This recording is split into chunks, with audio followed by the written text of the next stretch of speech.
Henry, so you finally came. Welcome to my workshop. Wow, this is practically a palace. I didn't expect you to be so well off. Well, since I bought it, I'm not anymore. The previous owner was more than happy to get rid of it. Unfortunately, when I fell through the rotting floor in the upstairs room, I understood why. I've spent the last few years trying to fix it up, but you know how it is. Never enough time, and it costs a fortune. But don't worry. I didn't invite you to help me build.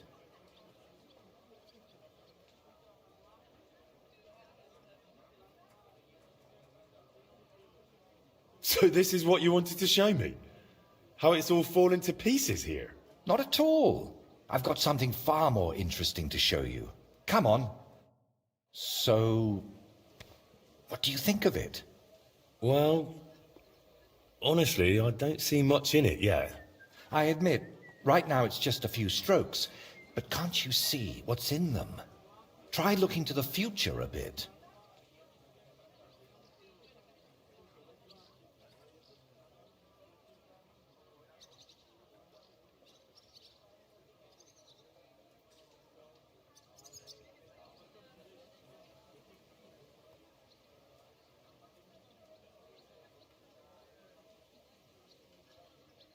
Well, judging by how excited you look, I'd say this will be your great masterpiece, right? Exactly. My whole life, I've hoped to paint something amazing, something people will remember even 100 years from now. And I believe this is it.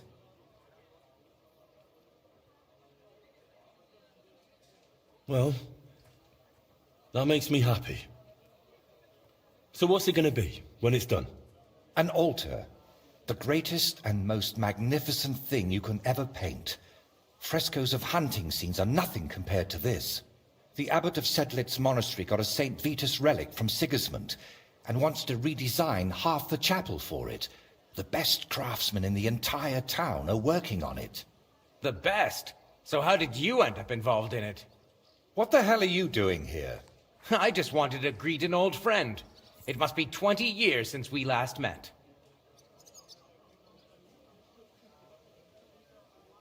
Who is that man? It's hard to believe when you look at that mug of his, but he's called Bellissimo. We studied together once. Funny, isn't it? We started the same, but turned out completely different. While I was painting for the lords in Italy, you surely didn't even set foot outside Kuttenburg. Is that why you came? To strut around? Not at all. I came to console you. That big commission of yours for Sedlitz. Well, it seems the abbot finally came to his senses and picked someone better. What? That's impossible. The abbot and I have an agreement. You had an agreement. Don't tell me you've learnt nothing since the last time. How dare you? Go on then. Spit it out. You forgot your manners, it seems. It's always a pleasure talking to you. Take care, Vojta. Now, I really must be off, but do stop by the baths at the horse market sometime. We can reminisce about the good old days. And if you ask nicely, I might even let you watch me paint. What was that? That was the end, my friend. And why did he treat you like a leper? Let's just say we haven't been on the best of terms for quite some time. But that's not important now. You're always saying that. This isn't important. Leave it be. Now's not the time. I can't tell you that. Damn it, Vojta, I'm trying to help you. But how am I supposed to do that if you won't tell me anything? Oh, all right. Years ago, Bellissimo and I studied together. And we were actually friends, in a way. He was the one who suggested I start going by some Latin name. He said it would make a better impression outside Bohemia. His real name is Bella, but he started calling himself Bellissimo. It never really caught on here, though. People called him Bullshitimo. And it suited him. He turned out to be a proper backstabber. We haven't spoken for years.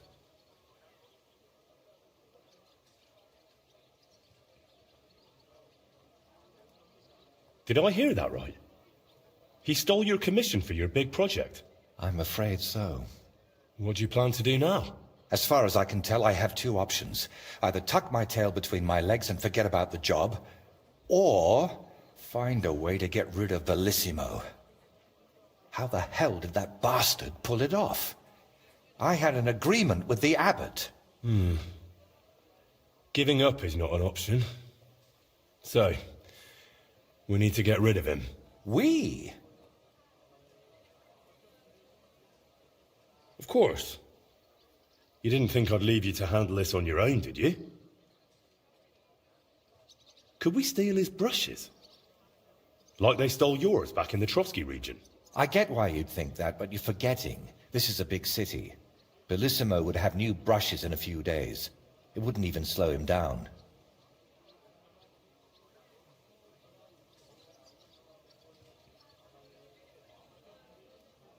What if we dug up some dirt on him and explained why it'd be in his best interest to give up the commission? It's true that Bellissimo's conscience is filthier than my apron, and it doesn't even bother him. Did you hear the way he smugly invited me to the baths? Ha! But you know what? You should pay him a visit there. Try to find something we can use against him. And more importantly, how the devil he managed to snatch that job away from me. Where did Bellissimo say you should visit him? At the baths near the horse market. We used to go there together. And it seems he's decided to move in there now. Oh, yes. He always dragged me to the baths. Spent his last groschen there. And when they threw us out, we went next door to the garden. Bellissimo even set up a small workshop there for himself. At that time, I had no idea what kind of scoundrel he truly was. Do you think he tells his secrets to the bathmaids? Girls usually don't care much for the ramblings of an old rake. What do you mean, old? Bellissimo's 6 months younger than me. And you'd be surprised how captivating he can be. People always ate out of his hand. Even I once did. What if I went straight to Bellissimo, put a knife to his throat, and told him to drop the commission? No, knowing him, he'd promise you the moon and stars, then go running to Sedlets to complain. And I'd be left with nothing. All right. I'll go to the baths and see if I can dig up some dirt on him. Ask the proprietor about him. Her name's Beatrice.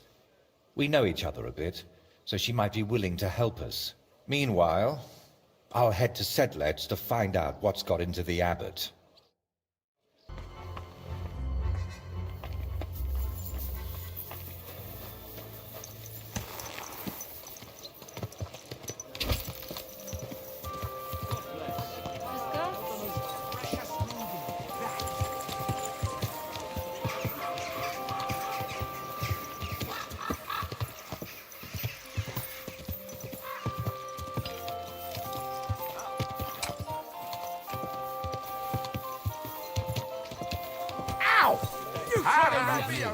I'll have a beer.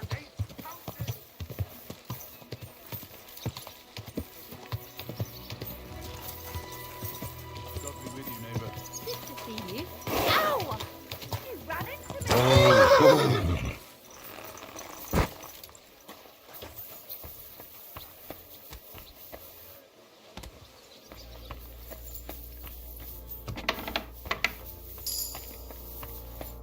Greetings to you. I hear your services here are so renowned that even one famous painter comes to visit you. One? Well, we've entertained whole crowds of painters here. Sadly, most of them have a bit of trouble keeping their brushes firm. Interesting. The one I'm looking for is called Bellissimo. Oh, him. Oh dear, what's he done now?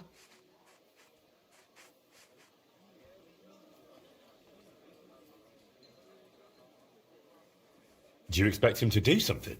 Well, I'd say he's already done something, and probably rather nasty, since suddenly he's acting all saintly. But I don't buy it. What's the point of praying if he gets drunk like a pig every evening afterward?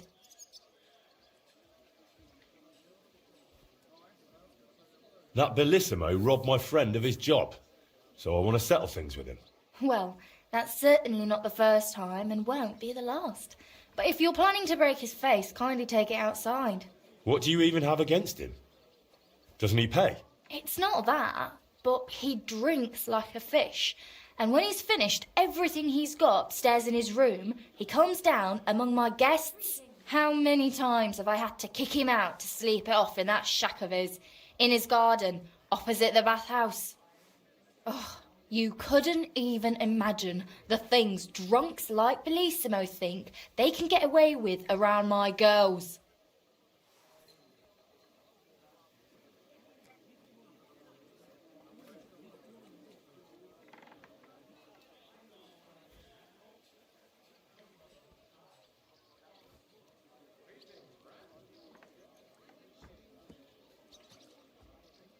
What's Bellissimo been doing to your girls? Nothing now, as long as I can help it. I keep a close watch on him to make sure he doesn't try anything. He swears he's repentant and that, but it doesn't look like it at all. How come? Because he's just an old drunk and a lecher. When I was a little girl, I actually liked him. Even his friend. They were always laughing and sketching something. But then I found out what a scoundrel he is. And the fact that he kneels to pray in his old age now and then, just for show, doesn't change a thing. What's the story with Bellissimo's piety? I'd like to know that too. When he first came here, he kept crossing himself as if the devil himself was standing behind him. But then he went to Sedlets, and ever since, he's back to being the same old swine as before. There's definitely some dodgy business behind it, mark my words. Where would I actually find Bellissimo? Like I said, mostly here, in the baths, in that garden of his, just across the street, or up in his room. He spends most of his time there. And what does he do there? Paint? More like getting plastered, drinks all night till dawn, then spends the day sleeping or sitting in the garden. Which room belongs to Bellissimo? I'll tell you exactly. The one that reeks of booze the most. You can smell it from the attic all the way down here. The girls always have to air it out before they take someone in. Who knows what that slob is doing up there? Drinking certainly isn't the end of it. Couldn't I have a quick look around? Maybe I'll find something that'll let you kick him out for good. You've no idea how much I'd like that. But unfortunately, if anyone found out I was letting strangers into the rooms, I might as well shut the place down. If you want to hang around here, pay for a wench.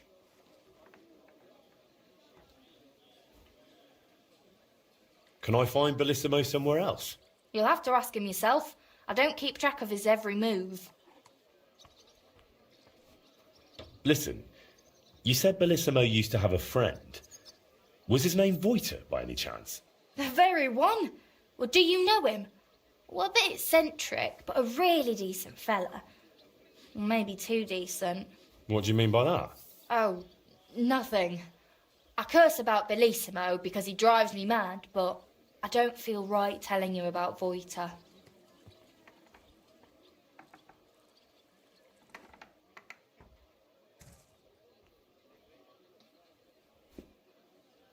Listen, Bellissimo is supposed to paint the altar for Sedlet's monastery. It's a huge honour, and it's not right for us good Christians to pray at an altar painted by such a rogue. Fine, all right. You know, Voiter and Bellissimo were friends. Well, friends. Bellissimo kept dragging Voiter around, and Voiter was too meek to say no. Bellissimo even stuck his nose into Voiter's first big job. But then he managed to have Voiter kicked off the job and took all the benefits for himself. But how he pulled that off, only the two of them know. Thank you for everything. You've been a great help. You're welcome. And please, watch out for Voiter.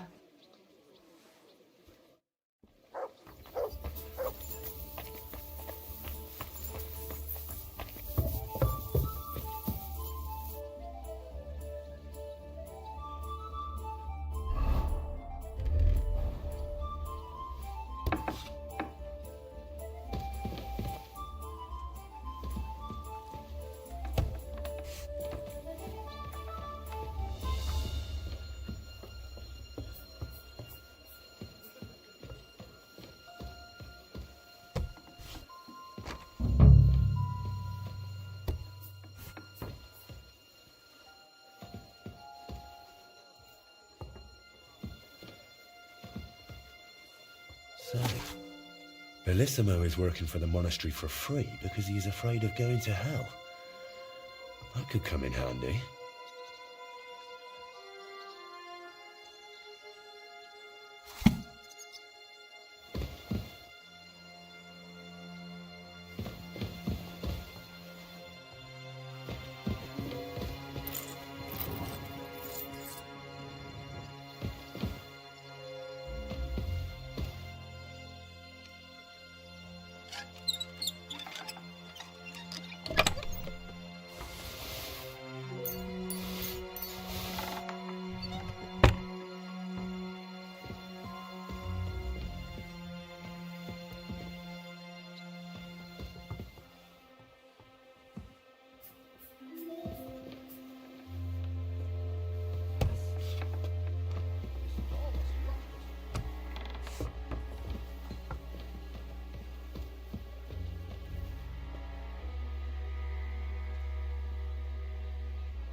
Greetings.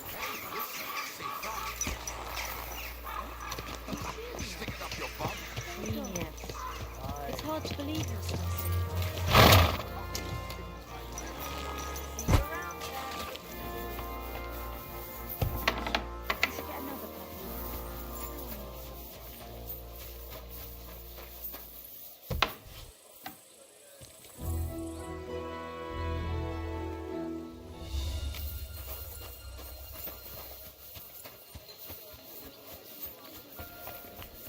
Jesus Christ be praised.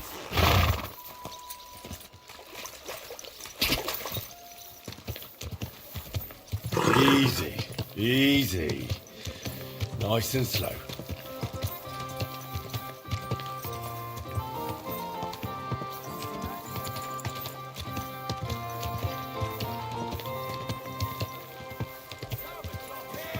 We've got enough for everyone.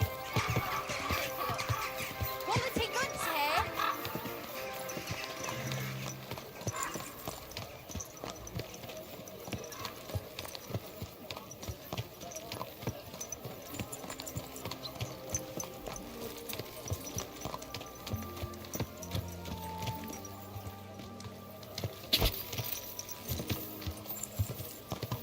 Whoa!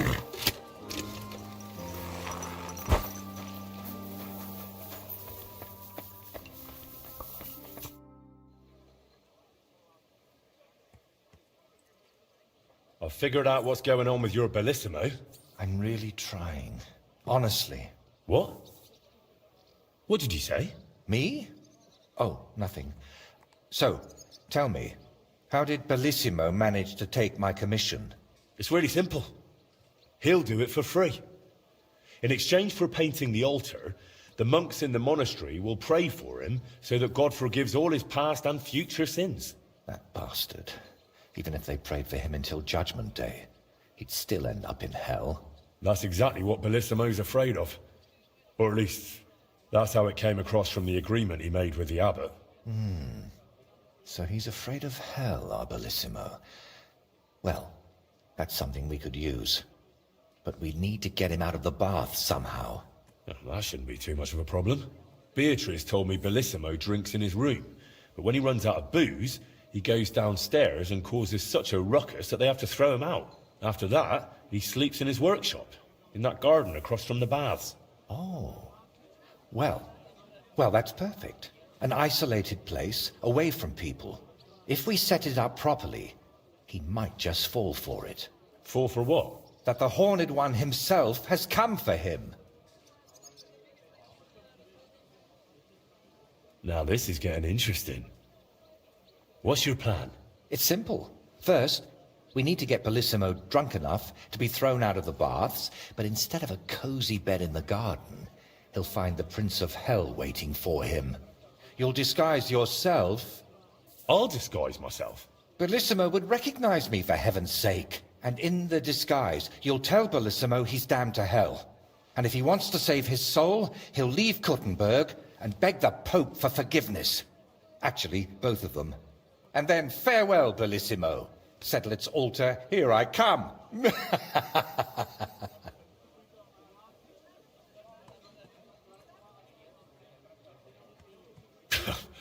I tell you, it's insane. But, who knows? If we get Bellissimo good and shit-faced, he might fall for it.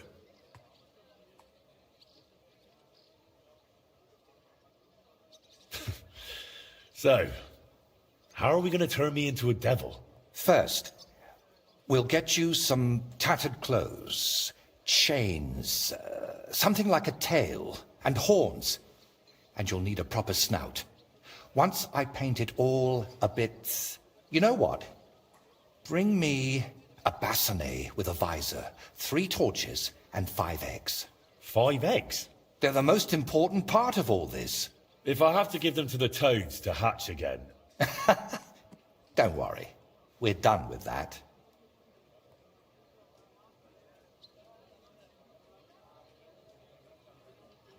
And how do you plan to get Bellissimo drunk?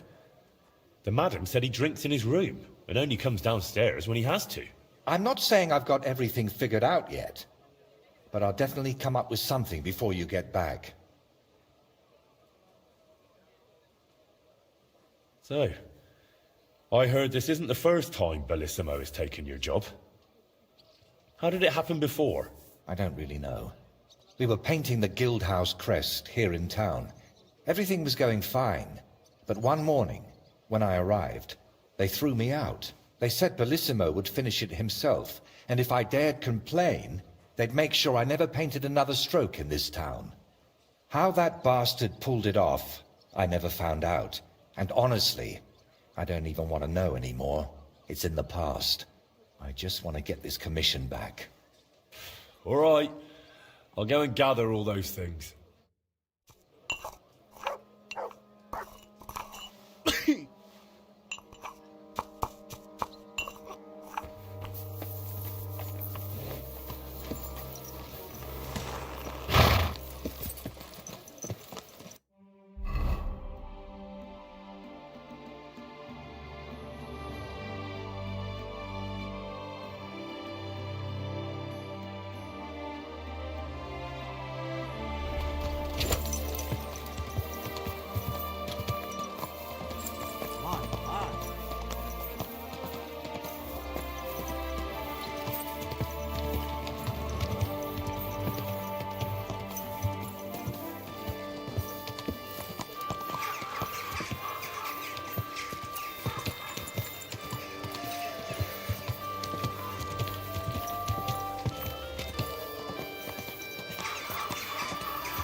What do you need, sir?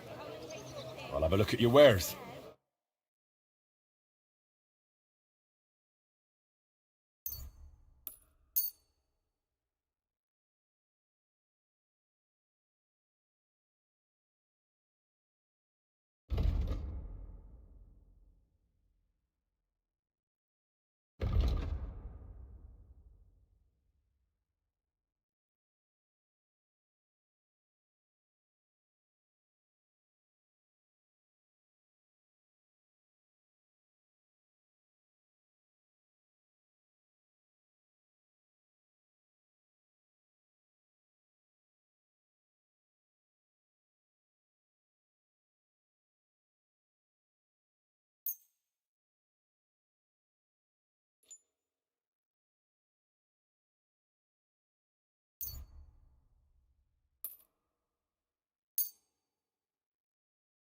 Let's talk about the price.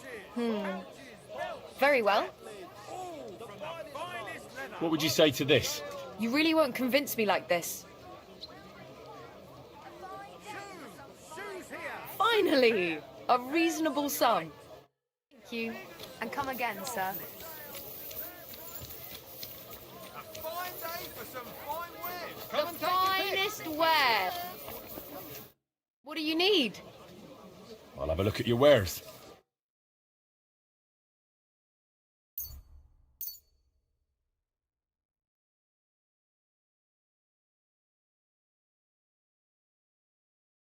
A word about the price. I suppose we could give it a try. Aye. That sum will convince me. Happy to be of service, sir.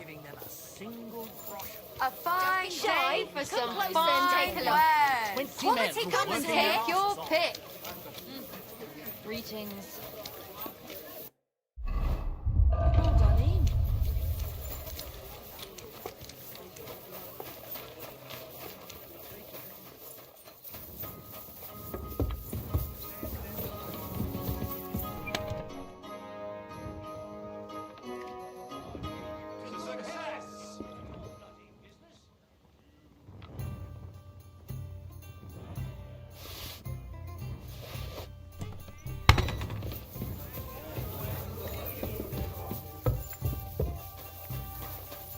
Careful. Greetings. Look at this. Why the long face? All right. Just got this nasty premonition.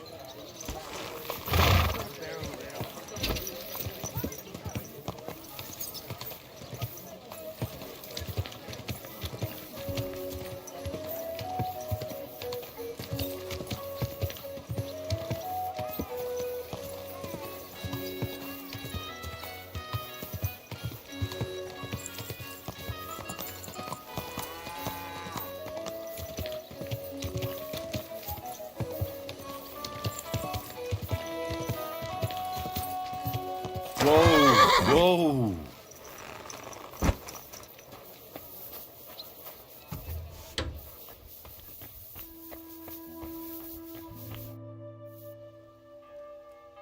I brought the things for the devil costume.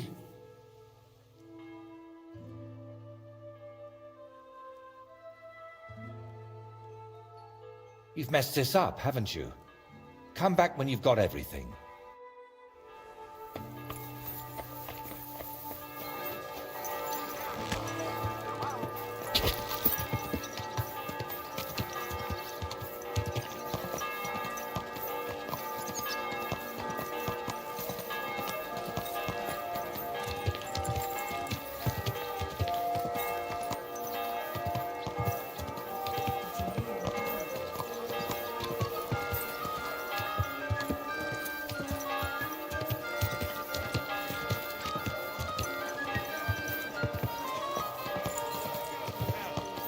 Hey, you're nearly ready. Whoa. I'm telling you, nobody gives a shit about your dribble.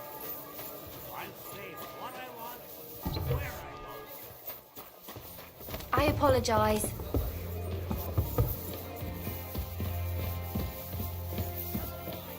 What's the hold-up, innkeeper?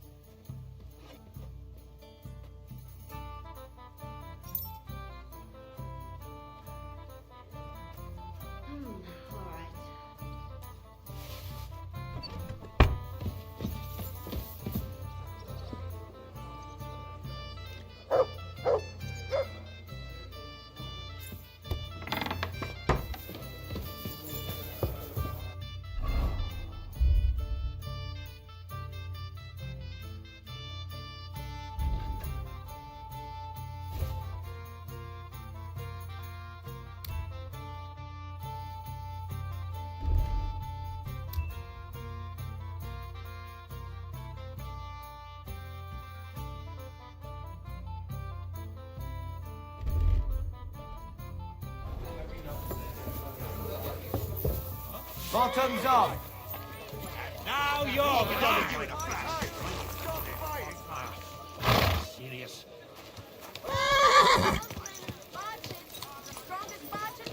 Hey, what's wrong? Hey, wake up!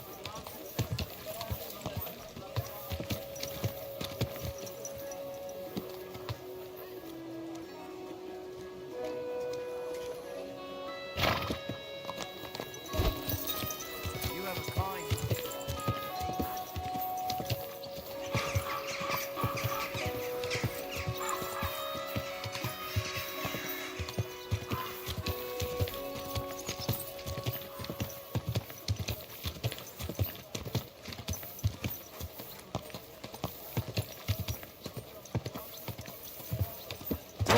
Go!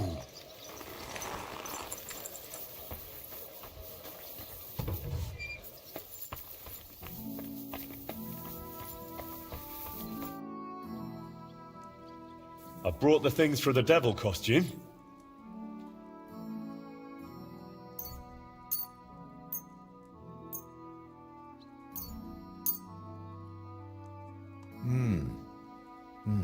Yes, this will do. Come on, let's get to it.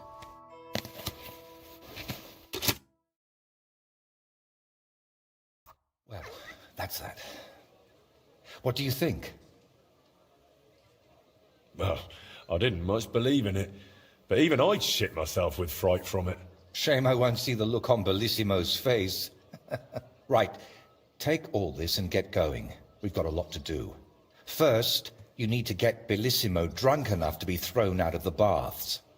Then, when he's sleeping in the garden, you'll decorate the place a bit, light the torches, and then Bellissimo will know hell on earth. How do I get Bellissimo drunk enough to end up in the garden? Beatrice said he goes there when he gets thrown out of the baths, right? That's exactly what you need to arrange. Sneak into his room and take all his booze. Then, when he goes down for a drink and gets a little tipsy, you sit with him. After that, keep pouring it down him until he causes a scene and gets thrown out. But be careful not to pass out before he does, and make sure to wait until he's a bit merry, so he doesn't catch on to you. Actually, I'm already a step ahead of you. When I was at the baths, I cleared all the booze from Bellissimo's room. Now I just need to sit with him tonight. How do I turn Bellissimo's garden into hell? I'll help you with that, if you like. While you're getting Bellissimo drunk, I'll paint a devil on the wall and smoke up the place with sulfur. Then you just need to light the torches you've gathered and dress up in that costume. Do you really think Bellissimo will fall for it? Don't worry. The garden will be dark. He'll be drunk, and you'll look like the Prince of Hell. That's bound to rattle his guilty conscience. Just talk about sin, and how you've come to take him to hell because his time has come. And don't do any silly antics like boo-boo. And why did you need the eggs? I'll have them for breakfast. You're a right cunt. All right. Let's get it over with. Chin up. The Prince of Hell can't be a crybaby.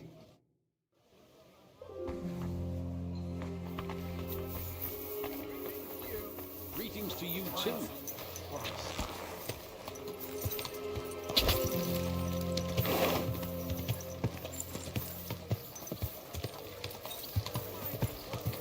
The taste of home on your esteemed path!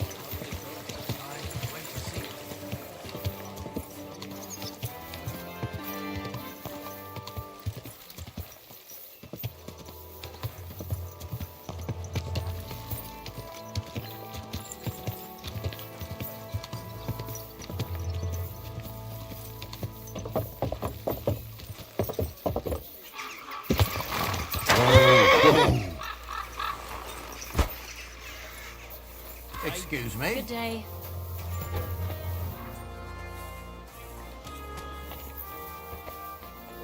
Right. Pardon me. Did anyone find a kerchief here? Not that I know of. It was a gift. I must have left it here yesterday. I told you, I haven't seen no kerchief here. Could one of the girls have taken it? Are you suggesting my girls are thieves?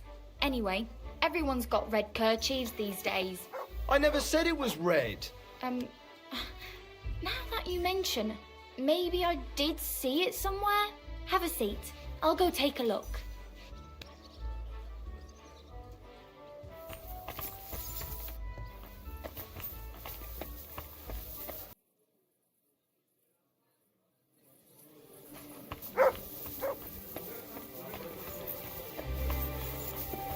Hail!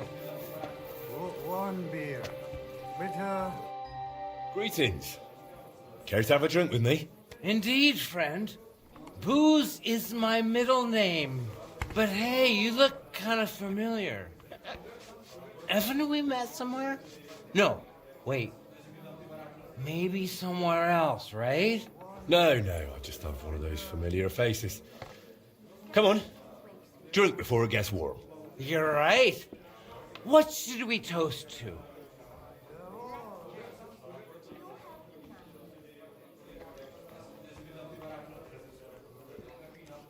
To our dear mothers, thanks to whom we're in this world.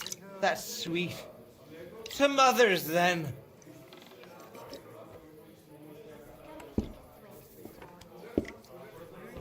You know, I don't even remember my mother anymore. But my father, whoo, oh boy. He used to hit me for just looking at him wrong.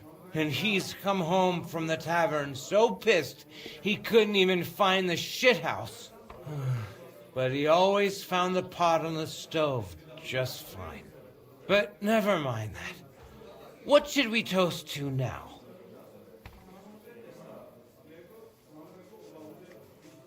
To truth. The only path to freedom. Well, to be honest, I don't really tell the truth much. I mean, Christ, this beer is strong. And that's the truth. What was I saying? Oh, right. Out with the truth. Out of my life.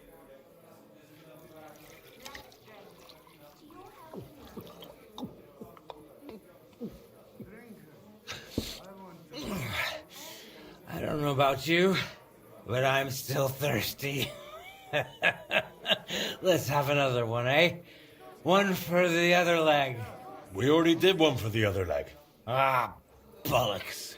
See? We haven't done that toast yet.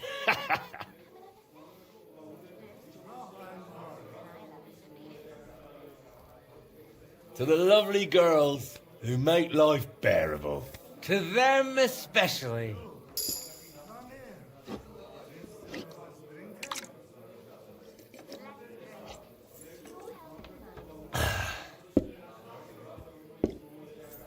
By the way, do you know why the beer here is so damn good?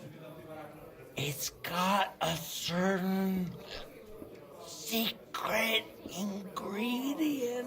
Huh? What? What's that?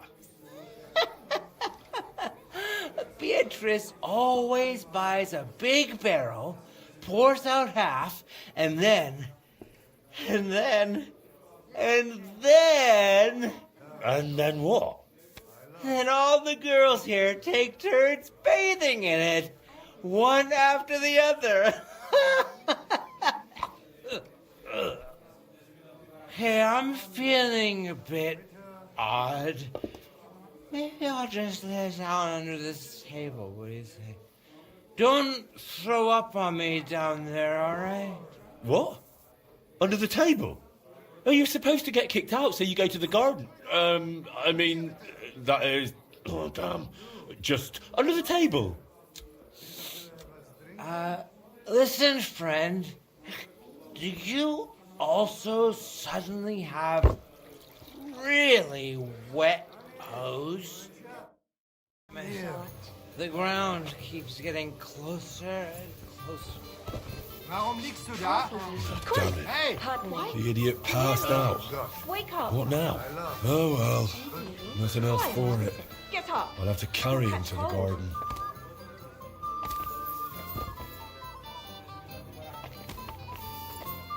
Noch einmal. Come and take a swig, sweetheart. Are you right in the head? Why are you taking him? Come on, come on.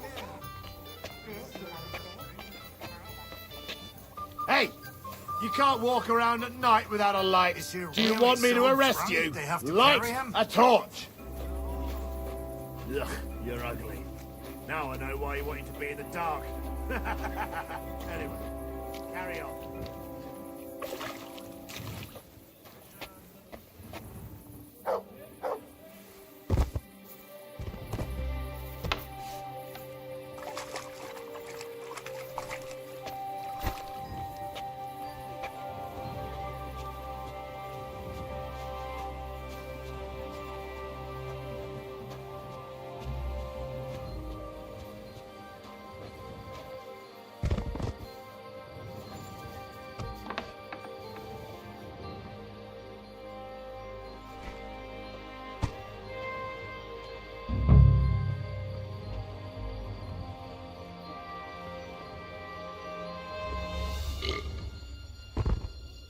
Sleep sweetly, Bellissimo. Your awakening won't be so pleasant.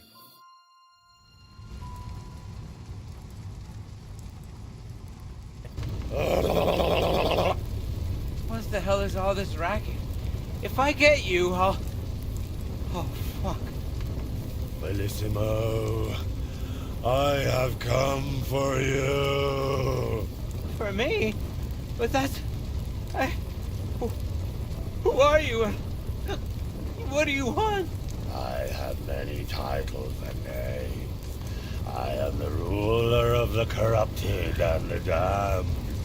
And you are coming with me.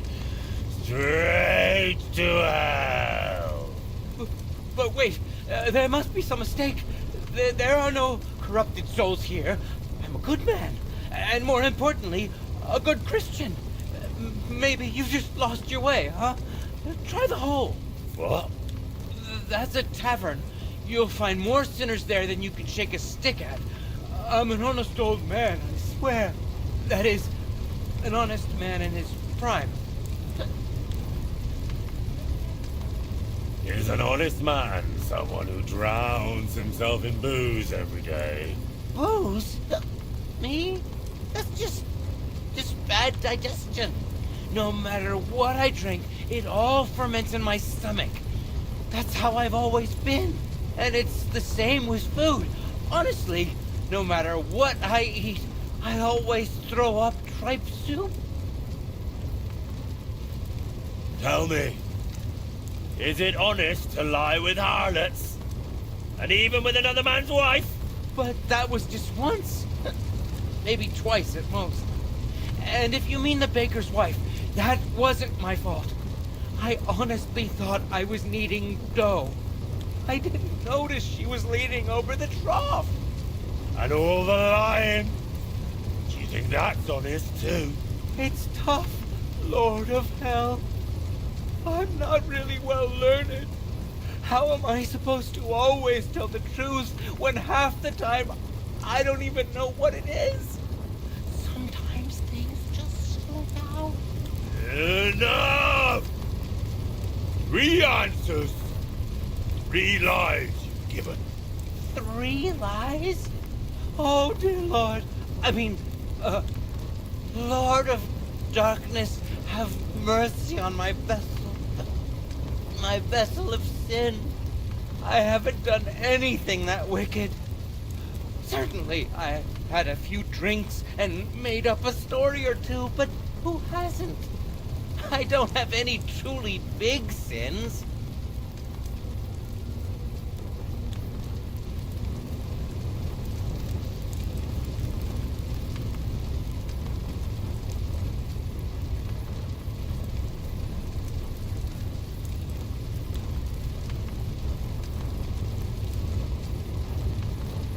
Nothing big, you said?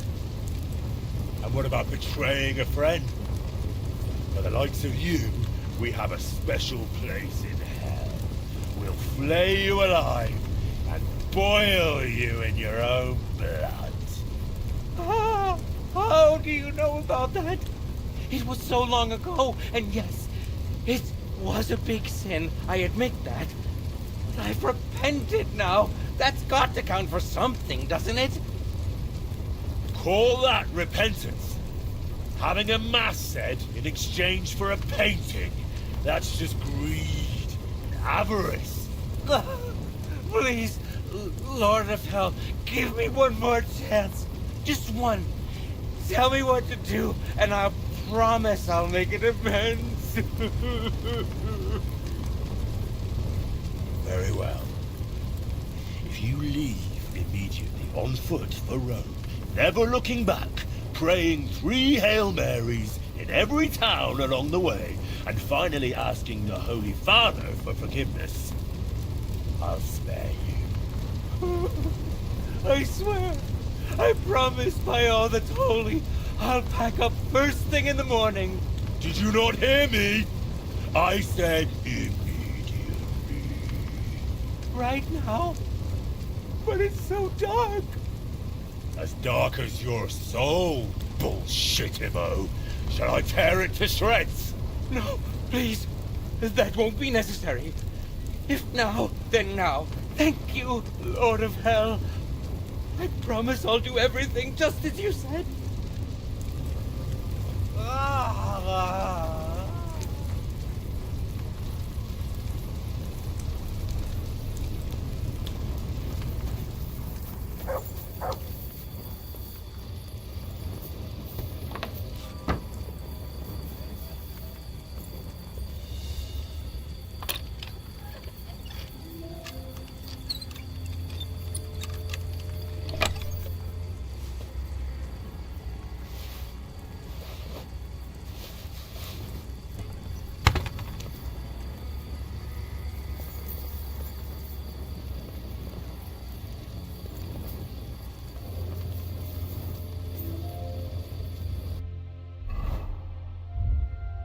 Dad, how could one person have managed all those sins?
Christ, you startled me.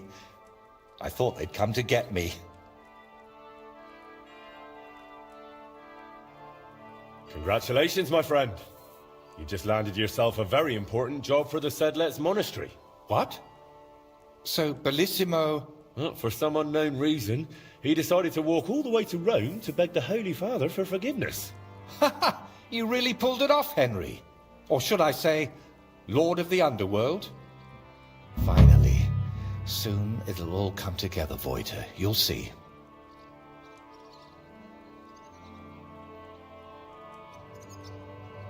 Can I still help you with something? Or do you already have everything you need for your opus magnum? No, a helping hand is always welcome. I need to wrap up all the commissions I've started, and I can't manage it on my own. Lately, I've been painting maybe too much. The last ones were a signboard for the armorer, and decorations for the fortress in Shitoki. But I haven't been paid for either yet. So you want me to go and collect the coin? With a beggar's sack in one hand, and a hammer to break some bones in the other? It won't be that wild. I'll take care of the armorer myself. But if you could go to Pshitoki instead of me, I'd be very grateful. It's a bit more complicated there.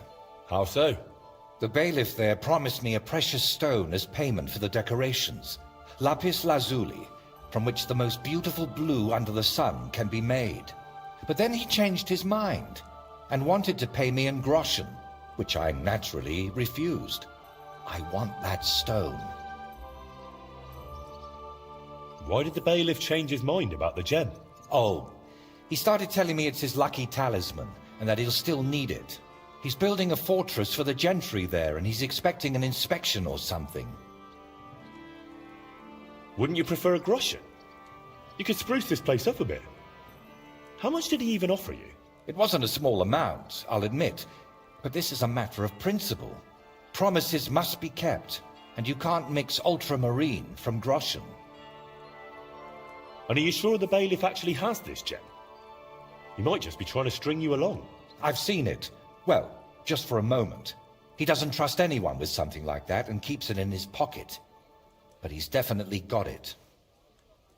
And how do you imagine I'll get the gem off the bailiff if he wouldn't give it to you? But you, Henry, are a man of many talents, aren't you? You'll think of something. To start with, it wouldn't hurt to just have a word with him. What if he simply refuses to hand it over? If words fail, you'll have to defend my interests in another way. I'm no minstrel, after all. I'm a craftsman. My work has an agreed-upon value, and I won't tolerate anyone spreading rumors that I work for promises and goodwill. So what should I do? Well, I painted a coat of arms and a nice ribbon below it on their fortress. It could really use an inscription. Something that tells everyone they didn't pay me for it. All right. I'll try to get that gem from the bailiff. Excellent. Meanwhile, I'll collect payment from the armorer. Thank you, Henry. And don't forget, rather than leaving empty-handed, better to repaint my artwork.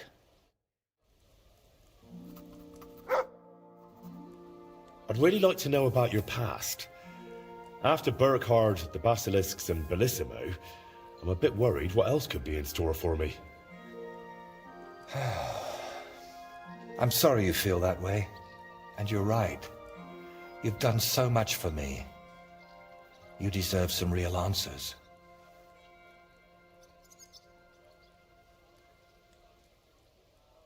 Go on then.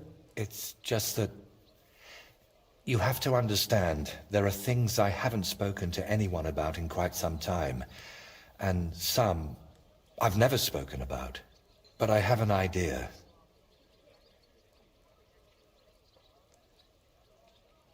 To the northeast of Malashov, among the trees, is a small abandoned dugout.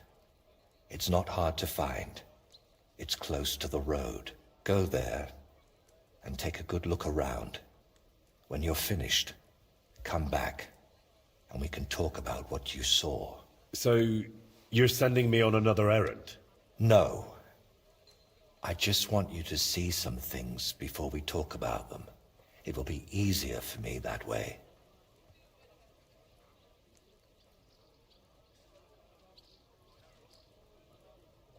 So, I'm not going to find anyone who robbed you, who you want me to interrogate, or that's been living in your head for years?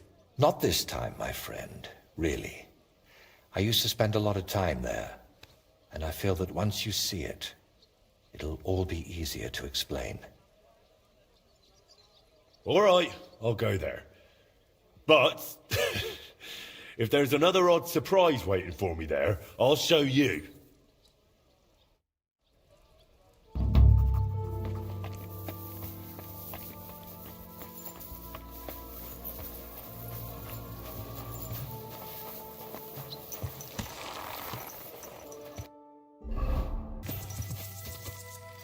Is this where Voita wanted me to go? But there's someone living here. Yeah, I suppose I'll ask if he knows anything.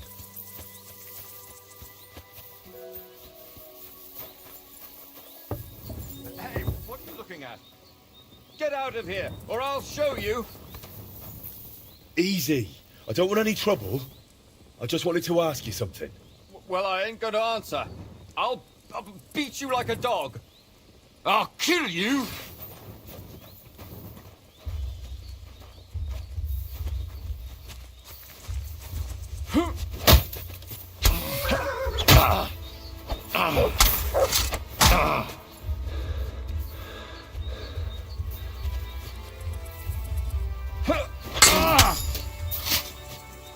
I surrender! I surrender! Well, have you calmed down? Please, don't kill me! I won't kill you, but I want you to answer a few of my questions. Why did you attack me? I don't want nobody here. People are nothing but problems and pain. What do you mean? Don't look, Libor. Just don't look. What? Who's Libor? What are you talking about? Wolves! Get away from him, you beasts! Libor! Libor, get up and get the shovel. We can't just leave him here like this. Leave who? Damn it, man, what are you babbling about? Is it you? My friend! I can hardly recognize you. Wait, do we know each other? How long has it been? A year? 2? Do you still talk to Voita? Voita? The painter? You know him? No, that's not possible. Voita is dead. He can't talk to nobody now. No. Voita is alive and well. He's the one who sent me here. I don't know how to tell you, but Voita, they killed him. I see. So, who killed him? Burkhard. Burkhard? They left him in the forest, beaten, broken, and then the wolves found him.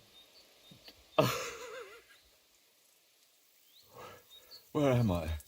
Who are you? Wait, are you talking to me? Who else would I be talking to? Well, before you were... it doesn't matter. My name is Henry. Voita sent me here. Do you know him? Aye, of course. You're here for the sword, aren't you? What? What sword? This one, of course. It's broken, I know, but maybe it could be fixed. Here, take it. And tell him I reckon I'll never be a real knight.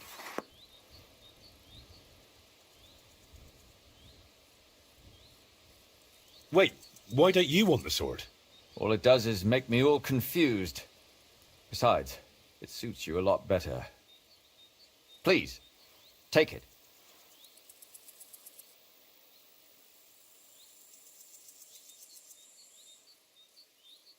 Very well. I'll take it. Maybe it really could be reforged with a bit of elbow grease. I suppose I'll take a look around then.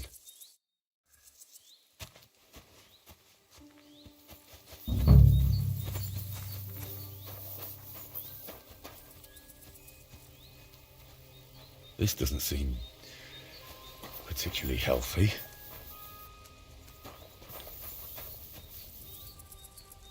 The dugout itself looks rather ordinary. Maybe there'll be something interesting inside. All right, this is a bit odd. I reckon it wasn't here 20 years ago.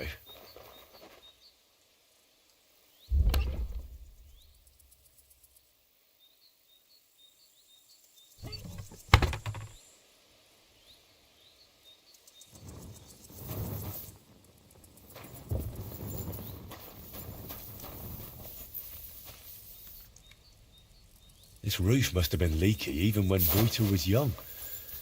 Sleeping here in a thunderstorm must be miserable.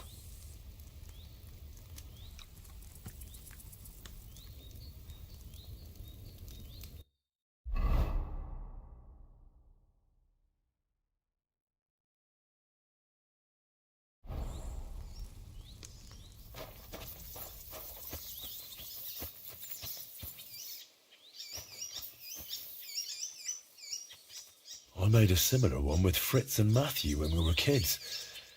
But this one looks like it's been here for quite a while.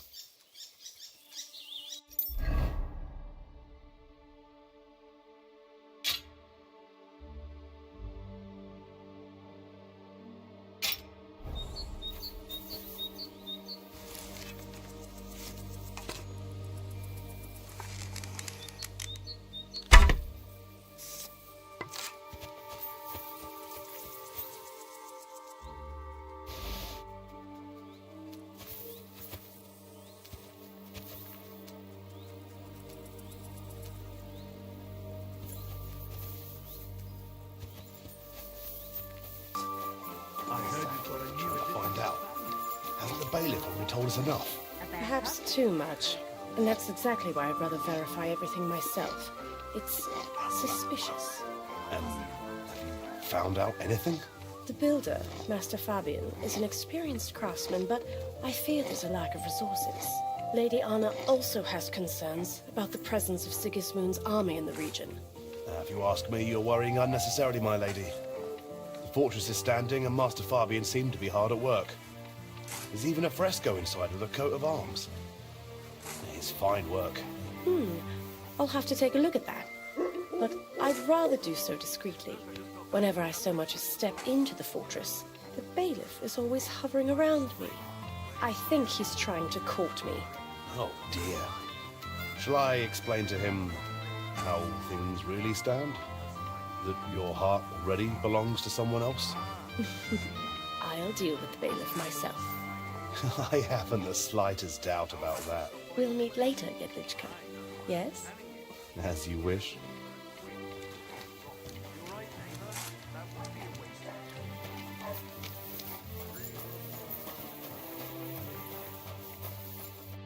What happened? Why are you all covered in blood?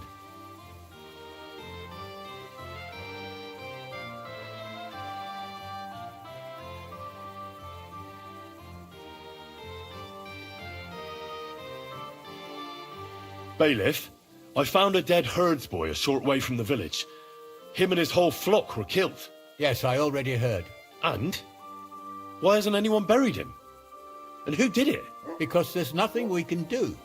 The boy was killed by Sigismund's men, and they're untouchable. You hear? At least he didn't end up like the people from Missolis.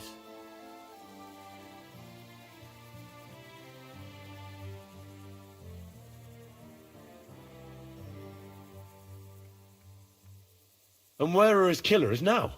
No way I'm telling you that. You just go and do something stupid. I'm telling you, forget about it.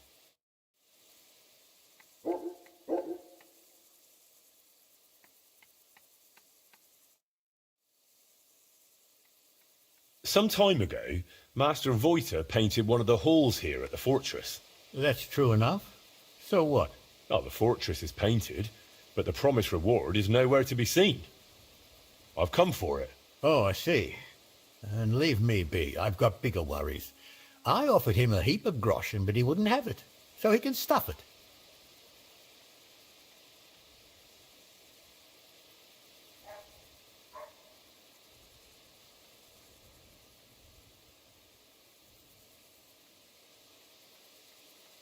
Voita said that for his work, you promised him something else. He says you've got some expensive stone. Lapis? Lazuli? They use it to make blue pigment. Well, I do have it. But I offered him a better reward. I need that gemstone more than he does.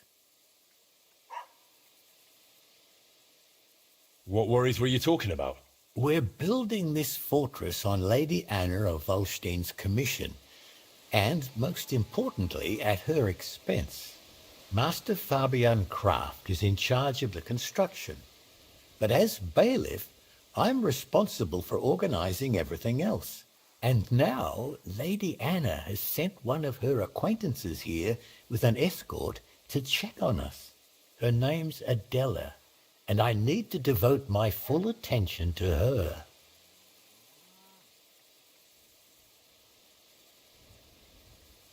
Why do you need that gemstone so badly? It's a great rarity, and I need to make the biggest impression possible on Lady Adela. And it also brings me luck. The construction, it's not going as well as expected. Though Master Fabian says otherwise. Plus, I think I might have a chance with Lady Adela. If you understand me, as one man to another. So how about making an impression on Lady Adela in another way? After all, a noble woman like her must have plenty of precious stones of her own. That's probably true. Adela is always with that guard of hers, Jedlichka. Or by day she sits outside under the willow watching the construction. See?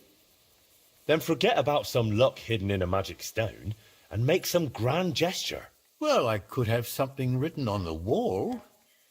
You're from that painter, aren't you? Do you know how to write? I do, but I know how you are with payment.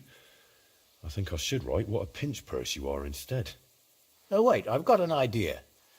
I'll dazzle Adela with my chivalry.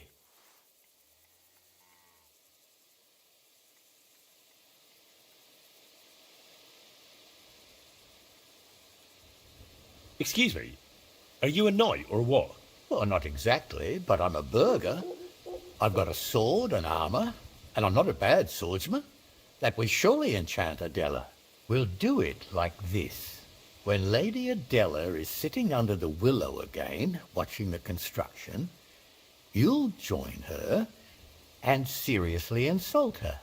Then I'll just happen to walk by, see it, challenge you to a duel, and beat you in front of her. Good impression guaranteed.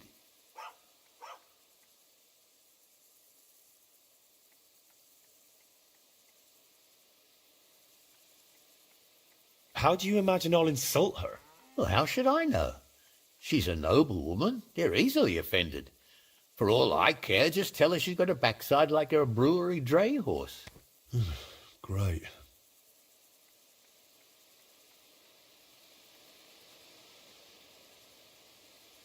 So we're going to have a duel in front of her? And it never crossed your mind that maybe I'm a better swordsman than you? Well, then you'd better make sure you aren't. If you want that gemstone.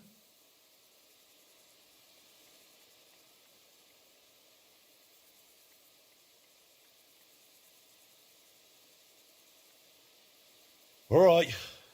Let's do it your way. Really? I mean, great. I'll get my armour and sword ready. You wait until Adela sits under the willow, outside in front of the fortress near the bridge. That's where you'll insult her. She's usually there most of the day, but definitely at noon. I understand. So, be ready. Till we meet again.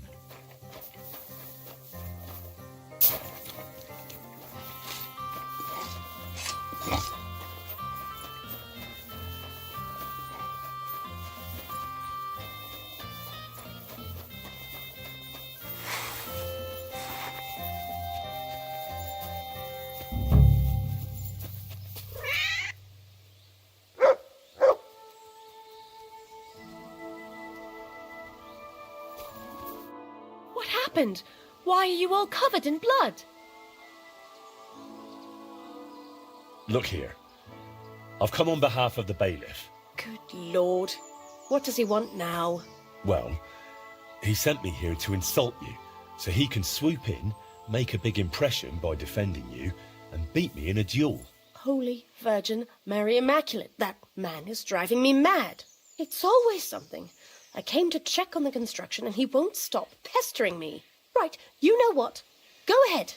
Insult me so that dolt comes running, and once he challenges you, kick his backside so hard he'll run away bawling.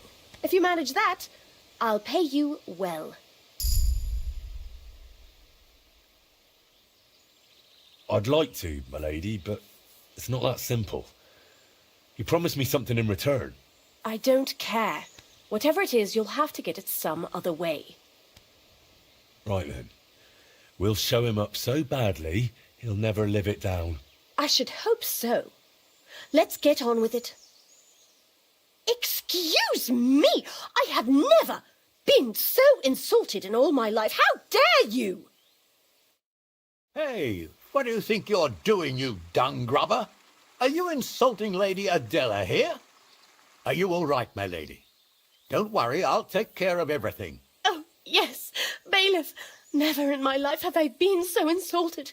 You must defend my honor like a real man, the kind I've been missing all my life. Yes. Yes, that's me. Have you any last words, you scum?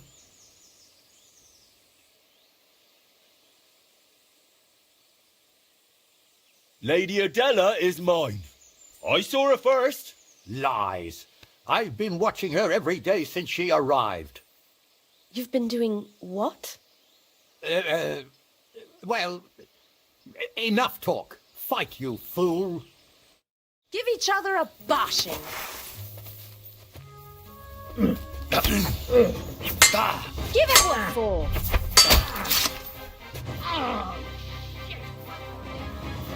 Go for it.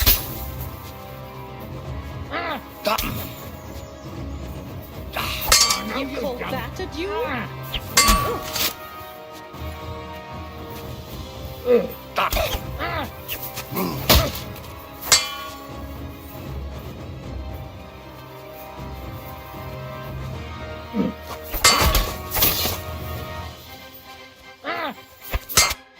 Culver, enough! This wasn't how it was meant to be. Pardon? What did you say? Nothing. I just need to catch my breath before I beat this wretch to a pulp. Not a chance. Looks to me like this young lad's the clear winner. Won't you escort me to my chambers, lad? Ah, you swine! You won't get away with this. Ha ha! Goodbye, bailiff. Excellent work. This has been the first thing here that amused me. Thank you. You've earned your reward.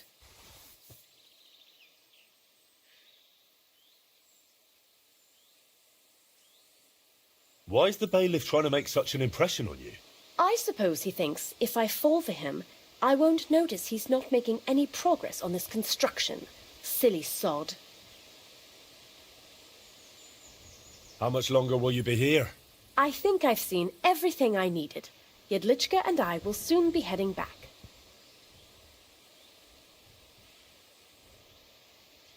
Well, I'm glad I could help you, but I still need the bailiff's reward for Vojta the painter. That might be a problem now, unless you're willing to resort to something underhanded.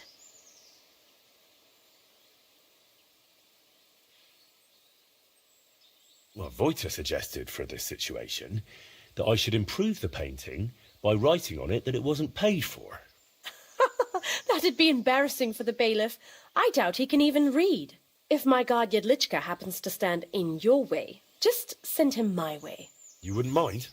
What happens with the painting in the bailiff's chamber is no concern of mine. Well, I'll think of something so Vojta's satisfied. Thank you, my lady. Best of luck. You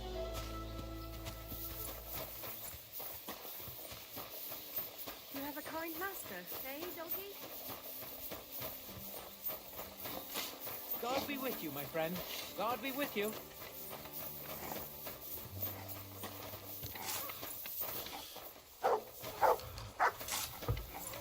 Huh.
Well, I'm about half done.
This'll be done in no time.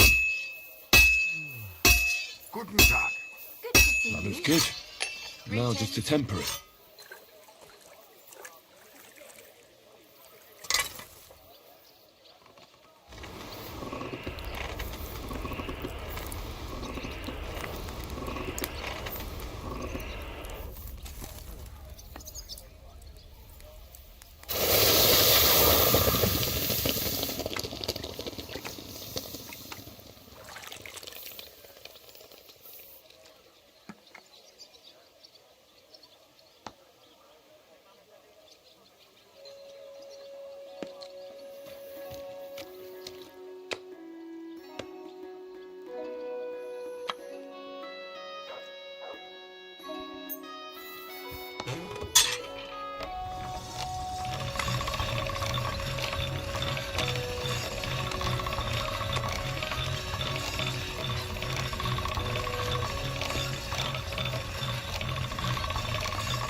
Can't get any better than this.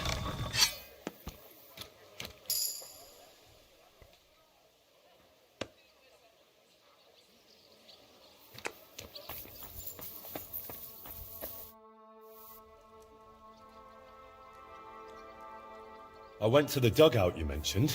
And? What did you see? I have to say, I expected a bit more. Place was a wreck. I beg your pardon, my lord. I only hope you didn't contract gangrene or mites. Very droll. I like the scarecrow standing there on an anthill. It almost startled me at a distance. What? Hugo is still there? Hugo? I made him with my friends when I was just a lad. Back then, we heard that in some Kuttenburg tavern, they have a skeleton called Hugo. And we'd have done anything to see him. But the city was too far, so we made our own. He doesn't look much like a skeleton, but we didn't know that then. We were very young. Well, it wasn't as abandoned as you said it was. There's some sort of madman living there. What? A madman? That's strange. Unless... No, that's impossible. Did you talk to him? What did he say? He didn't say anything. He just lunged at me and tried to kill me. Eventually he calmed down, but then he started spouting nonsense. Like he didn't even notice I was there. He gave me a broken sword, so I reforged it for him. Really? Show me. Let's see what kind of an artist you are. I don't have it anymore. I didn't feel like lugging it around. Ah, well, that's a shame. So what did the man tell you? I didn't get much out of him, but he mentioned you, someone called Libor, and Burkhard. He said Burkhard killed you, that Voiter is dead. And now you're worried you've been talking to a dead man this whole time, eh? Really? Sounds like a coincidence. I'm sure Burkhard has killed many Voiters. That's a bit too many coincidences for my taste. Are you sure you don't have something to tell me? Go on. You know you can trust me. You see, that dugout, we always used to meet up there, me and my two friends. Libor, who it seems you've met, and Wojta. And this real Wojta, he was your friend, right? Aye, though I wasn't much of a good friend to him.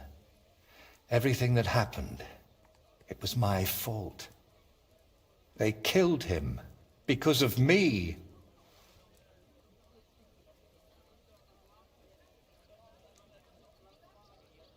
So you knew Libor lives in the dugout?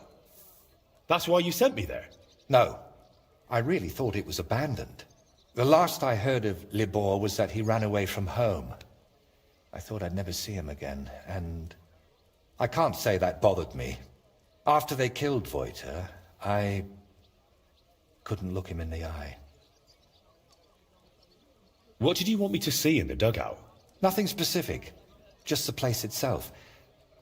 I used to spend time there with my friends when we were lads. We liked it there, and deaf Ludwig let us play there as much as we wanted. I spent whole days up on the roof, just admiring the surroundings and drawing. That is, until I fell through it. So you weren't going to tell me about Libor and Wojta? I wanted to, but I didn't even know how to start. I suppose I was hoping if you see the place, it would help me somehow. And in the end, it did.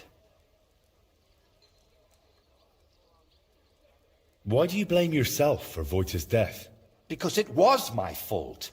If I had been there for him when he needed me, I may as well have chased him into Burkhard's grasp myself. What do you mean? Well, just like in the Trotsky region, Burkhard gathered a band of lads around him, and Wojta was one of them. And me and Libor didn't like it. So we tried to convince him to stop. Only Burkhard found out, and he made an example out of Wojta for anyone who'd think to betray him. So the thing with Burkhard was purely revenge? You could say that. I've been fighting it for so long. But when I found out at Trotsky he was nearby, I couldn't hold back any longer. If you're not Wojta, who are you? I told you. Voiticus ex Aridus. You said it's the same thing, just in Latin. Besides, you're Czech as can be. Very well. Originally it was, I don't seem to recall. My God! I haven't used my name in so long, I can't remember it anymore. That's enough for now. We can come back to it later. To tell you the truth, since we got all the way here, I have another favor to ask. Another one, I know.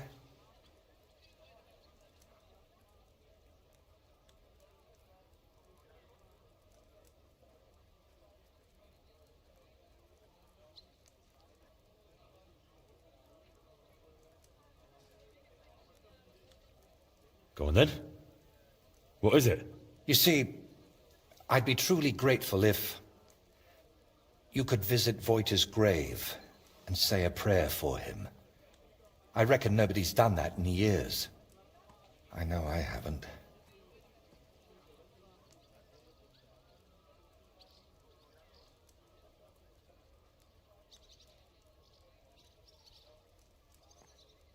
Where can I find the grave? Unfortunately, it's not exactly close. It's not even consecrated. Me and Libor had to bury him ourselves. That must have been really hard. It was, but that was so long ago now. You know, we really do have a lot in common. I buried my parents, and you... And you never stop thinking about it, even once you make your peace with it. Wait, you still haven't told me where the grave is? Ah, right. How can I... When we were lads, we found this tree near Messalis. It had 3 trunks. There was 3 of us. You know me. I thought it was a sign.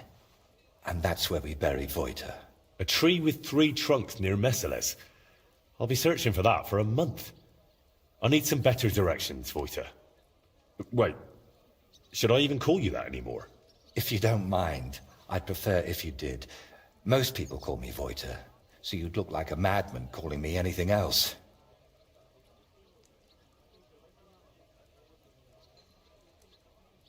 I still find it rather strange you took your dead friend's name. I know, but I just had to do it. So that his legacy lives on with every work I create. Wait, we were talking about the grave. Where can I find it? Tell me exactly. How would I describe it? When you get to the center of Messales, then follow the stream towards Shramek's barn. Then... hold on, I'm trying to make a mental picture of the surroundings. I have to say, I'd expect an artist like you to have no trouble with that. It was somewhere past Shramek's pen, behind his barn. Just follow the cow pen all the way back towards the forest. And once you're past it, take a sharp left. Wait, no, right. And then all the way to the forest. Then you'll see the tree. Is that as specific as you can get? I'm afraid so. I haven't been there in over 20 years.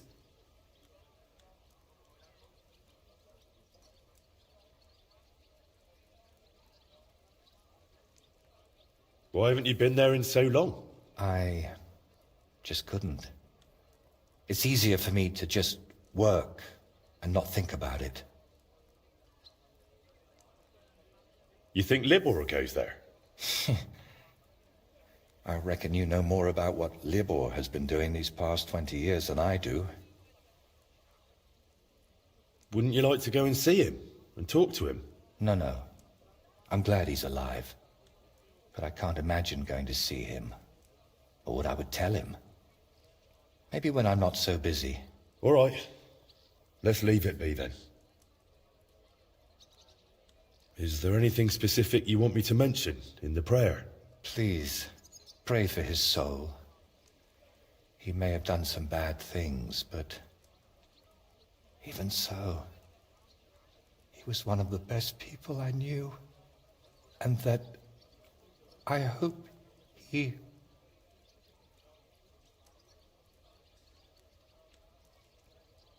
Should I pray for you as well? Yes, please. Hopefully he hasn't given up on me.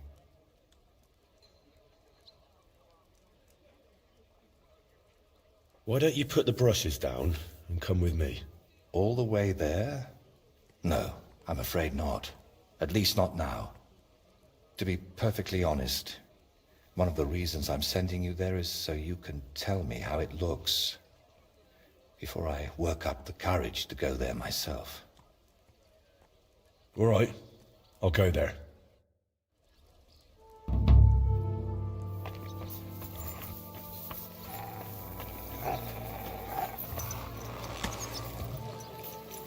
Oh, this must be the tree. The grave must be somewhere nearby.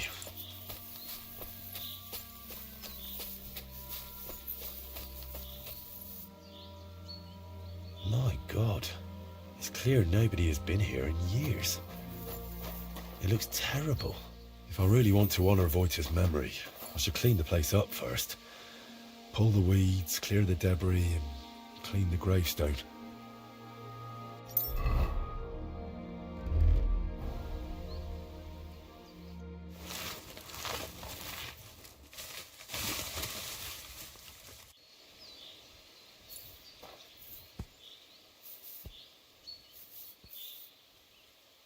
Heavenly Father, you want all to be saved.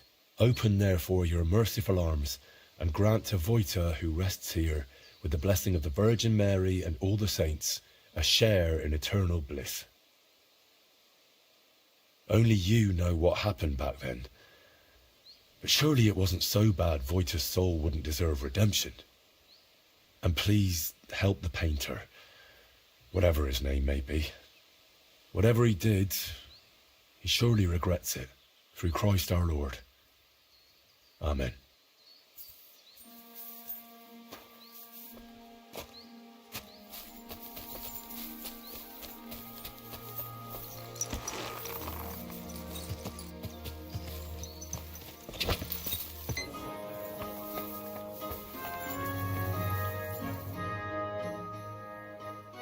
I visited Voigt's grave. It was in a rough state, all overgrown and unkempt. But I tidied it up and said a prayer for his soul. Thank you, Henry. And did you mention me as well?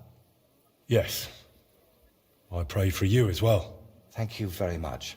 I feel terrible for not going myself, but I promise I'll visit when the right time comes. Tell me more about Voita and Libor. Nothing but bad memories come to mind. We used to spend a lot of time together. But as we got older, it all started to fall apart. I devoted myself more and more to my painting, and Libor, as the son of a bailiff, dealt with his father. Wait, Libor is the son of a bailiff? Aye, but it doesn't matter much these days. His mother died shortly after he disappeared, and his father, who knows where he ended up. Did Libor know you paint? He only shrugged his shoulders when I mentioned a painter. To tell the truth, I never discussed it much with him.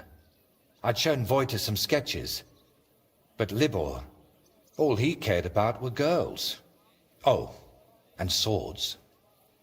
He grew up at Rathouse, so he saw soldiers and knights differently than us paupers. What about Voita? What was he like?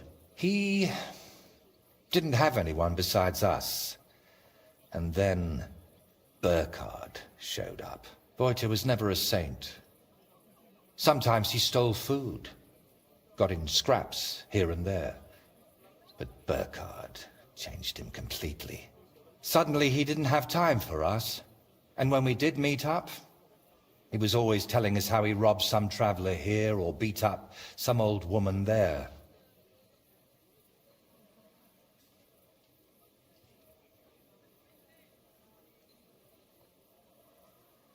But I still don't see how this is your fault. I envy you, then. You see, Voita wanted to spend time with us. He was always inviting us somewhere, but we, or I, rather, would hear none of it. All I cared about was my painting, and Voita was just wasting my time. We got in an awful argument over it once. We were both drunk then. Voita on schnapps, and me on my pride.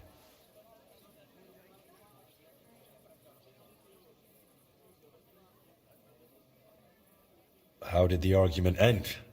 I don't recall what all was said. You know how it is. You get in an argument with someone, and the next day, you can't remember what you said. I do remember one thing, though.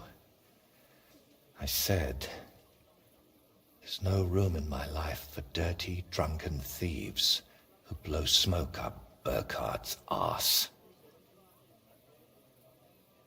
Then what happened? Well, we wanted to get rid of Burkhard. We were going to go through Libor's pa, but we met with Voita first. We told him to pack up his things in Burkhard's camp and meet us at the tree. But well, when we got to him, he was just lying there. We had to chase off the wolves that were, well, Voita was in an awful state. Beaten to death with a helmet. It's always wolves with you, isn't it? I'm sorry. I should have kept my mouth shut. We chased off the wolves, but Libor was inconsolable and wouldn't stop crying. So I sent him to the village to get a shovel. While he was gone, I realized Wojtek was still breathing. He was in awful shape. He couldn't talk or move.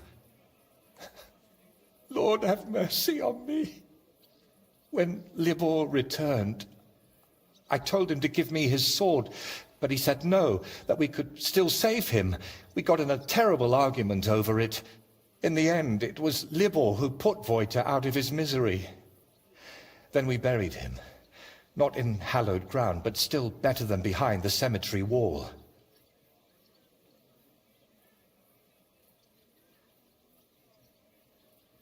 You were bloody lucky. Burkhard could have killed you, too. You know, in the end, I reckon Wojtek never betrayed us. But that didn't stop me from looking over my shoulder. All right. But now tell me, wasn't it all my fault?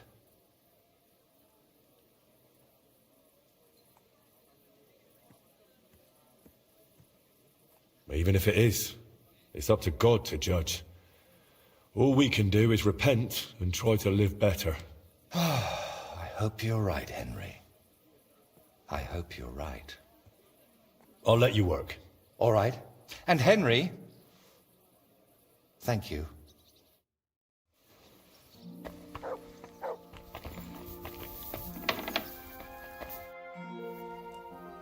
I managed to get that gemstone from the bailiff. Here you are. What? Oh, glad to hear it. How did you pull that off? An artist should keep his secrets, right? He should. At least while he still can. Is something the matter? You seem a bit off. What? Me? Oh, no. And thank you, Henry. I did manage to sort something out with the armourer, though only halfway. He had no groschen, so he paid me with a cuirass. I've already sketched it, in case I ever paint a knight, but otherwise it's no use to me. You know, take it for all your effort. Wow. Thank you. But now, back to work. Quickly before... Oh dear. How's that grand piece of yours coming along? How? I'm not sure. Sometimes it feels like...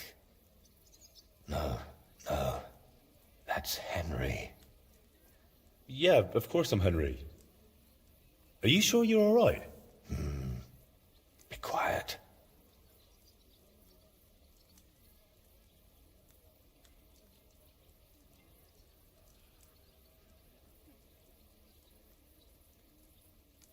Come on. What's wrong? Yeah. I'm painting, aren't I? What the... Wojtek, hey! Do you even see me? What? Oh, sorry. Do you think we could have a talk? It's important. Actually, it's something I've never told anyone about. Go on then. What's the matter? The thing is... Damn! How do I start? You already know I'm still troubled to this day by what happened to Wojtek. But there's one thing I haven't told you yet. Remember how I told you at Velez's shrine that the place spoke to me? And that in my head, I keep hearing Burkhard must die? Well, I meant that more seriously than you might think. What? If that's meant as a joke, then it's not funny at all. I know how I must sound saying all this, but sometimes I really feel as though someone's talking to me, whispering and telling me what to paint. And other times, it's screaming so loud, it bursts my ears. I'm not sure how to explain it better, any more than I could tell a blind person what the color green looks like. But lately, ever since I heard Burkhard was in the Trotsky region, well, I'm just scared. Scared stiff of that endless shrieking tearing my mind apart.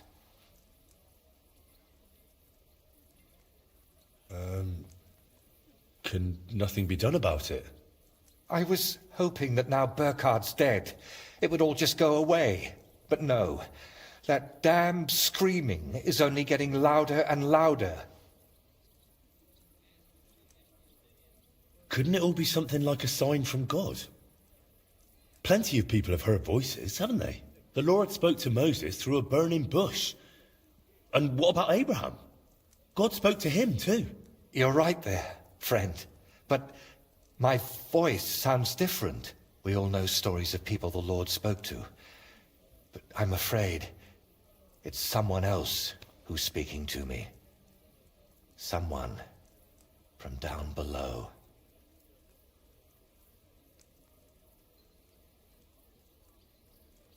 And could I help you with that in some way?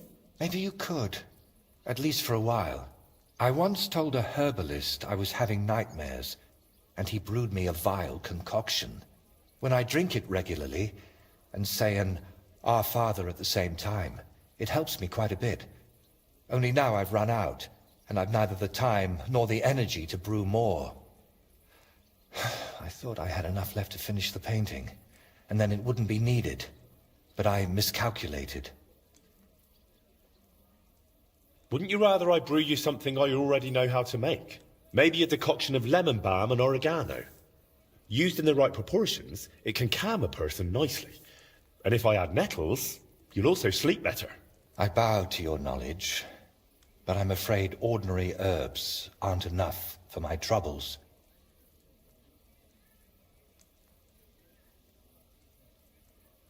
So I can run off and get your medicine from the herbalist, right? He could be anywhere by now. He wasn't the most honest man. That's why I didn't just buy the concoction from him back then, but the recipe as well. Couldn't you take it to some apothecary and have a new batch brewed? Oh, not in these parts.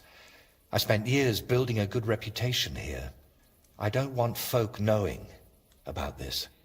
Understand, my problem isn't a sore leg.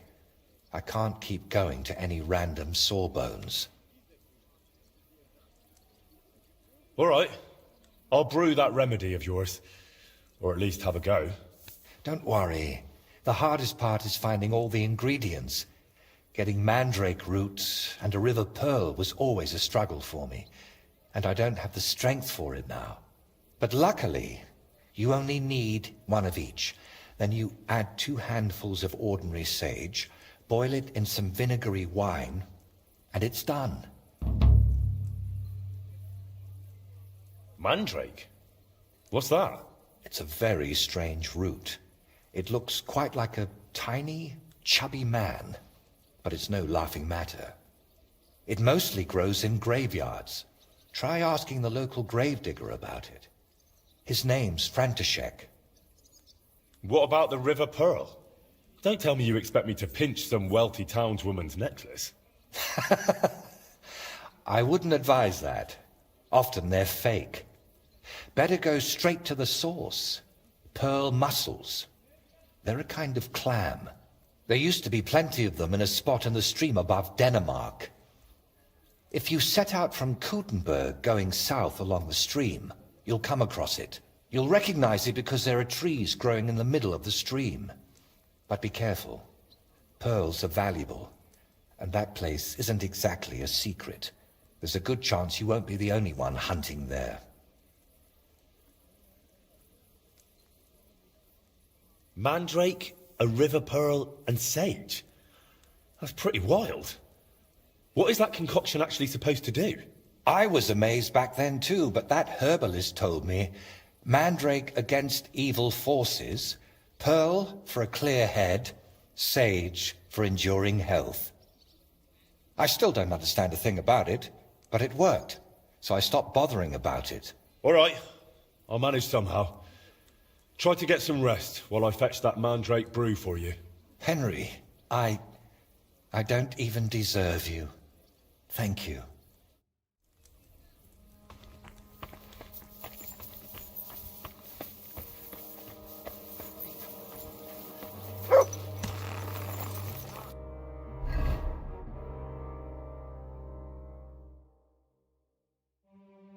teach thee, O Lord. Good day to you. Greetings. I've heard you might have mandrake growing around here. Is that true? Mandrake, eh? Maybe so. But first tell me, can you fight? Fight? What's that got to do with anything? A lot, let me tell you. So, do you know how to handle yourself or not?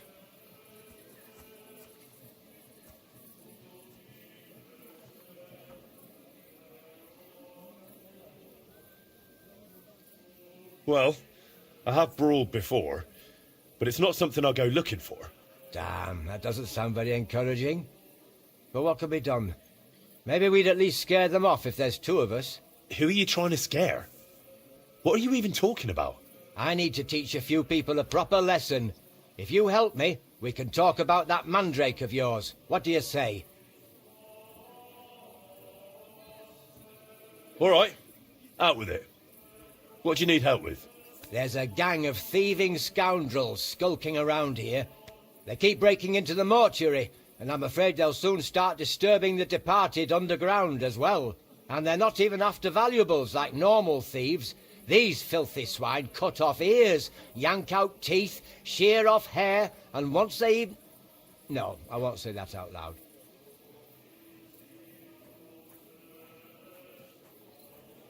And how am I supposed to help? How? We'll punch their faces in together, so next time they'll think twice about disturbing my dearly departed. I'm not about to bother the town guard with this, am I? I see. And do you know where these thieves are? No, but that doesn't matter. They come night after night, so if we lie in wait, they'll definitely show up.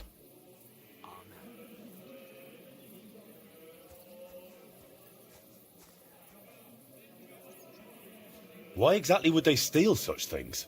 Why do you think? They sell them as amulets. No one's ever offered you a maiden spray to put under your pillow so you'll sleep better? All right then, we'll deal with your thieves. But I want the mandrake afterward. Got it? If we pull it off, you'll get all the mandrake you can carry. Now come on, let's warm up a bit and wait for those wretches.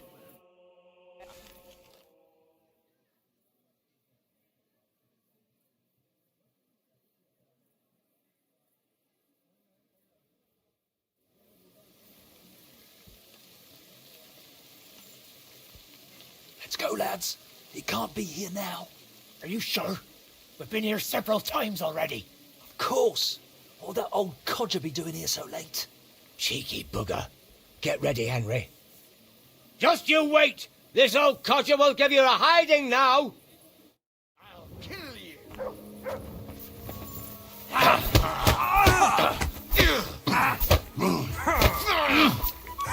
Let him! We're going to gut you, little horse! You should have fucking stayed out of it! Smash him up! Take that! Fucker out! Damn it! Let him have it! I'm all yours! You won't get... Slice him up! Bad luck! Too slow!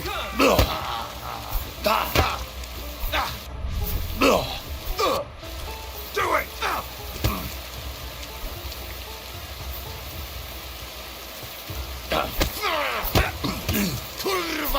I'm wounded! I'll rip your arse open! I'm all yours!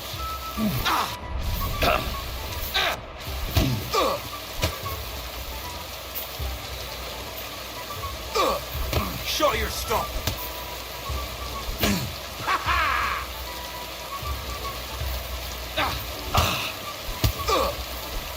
I'll beat you to a bloody pulp! Get her!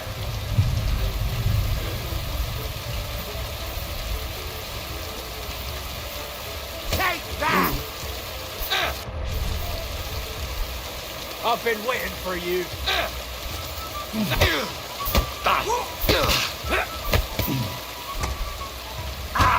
Do it!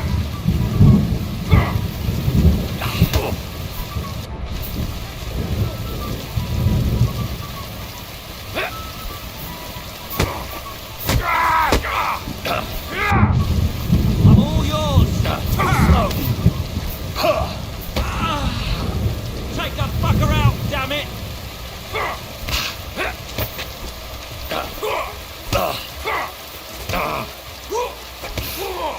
I'll rip your arse open! Fucking hell! I've been waiting for you!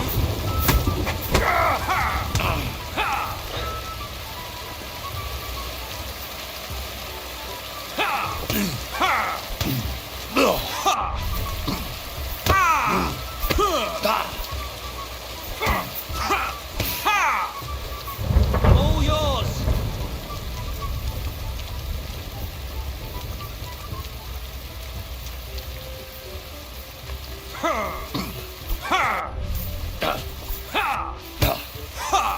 Show your stuff.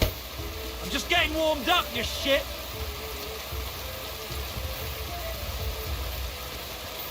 Wanker!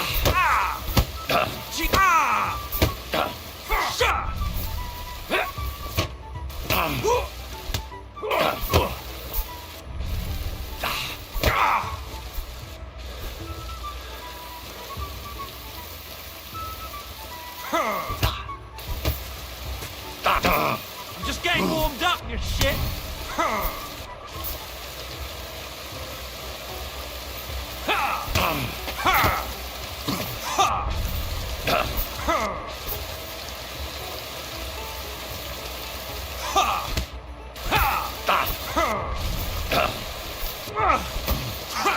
You're no match for us, fucker! I've been waiting for you!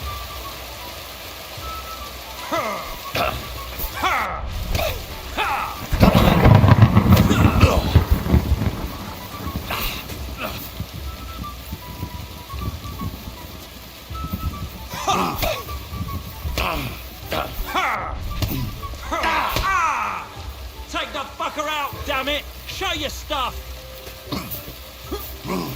Bad luck!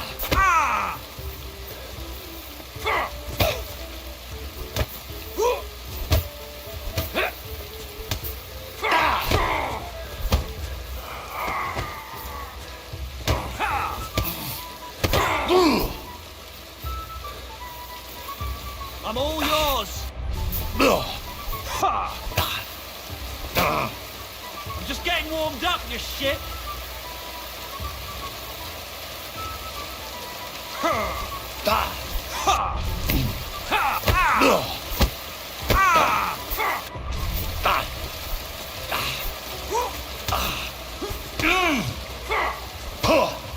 Show your stuff. You're no match for us, fucker!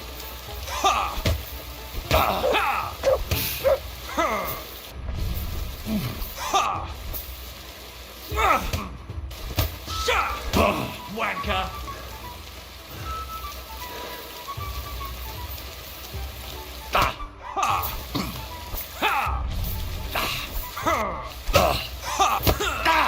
I'll rip your arse open! Do it!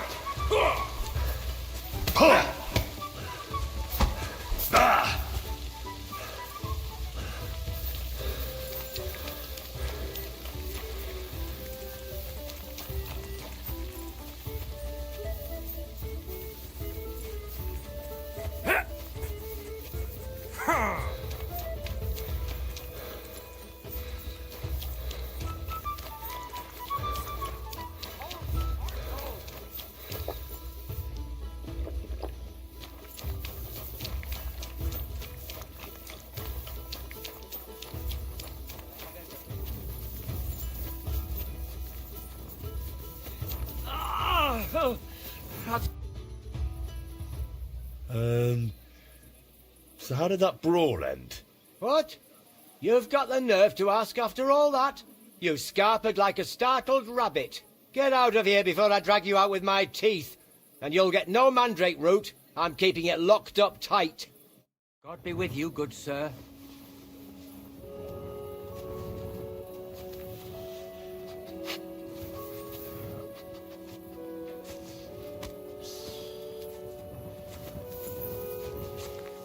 Mind where you're going?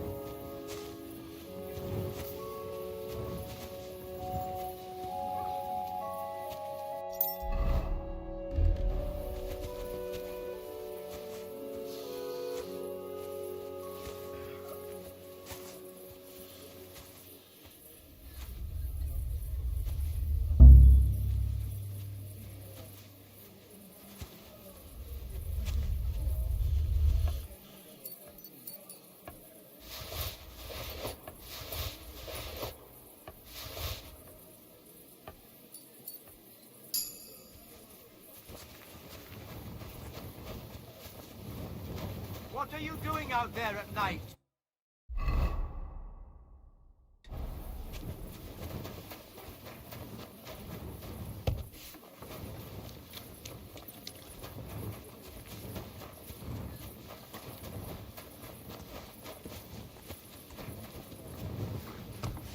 Dopradella.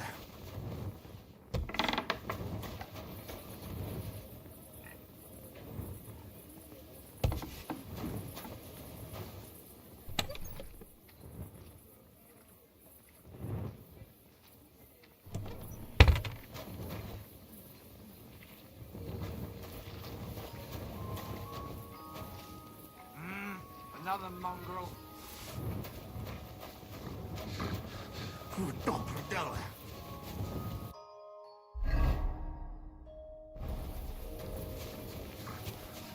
Dopradella. Get up. What are you doing out there at night? I hope you... Get up.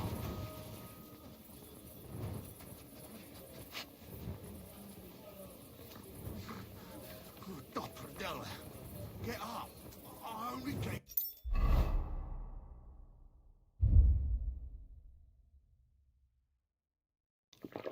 You a little slap. Stop fooling around and get up.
Dopradella.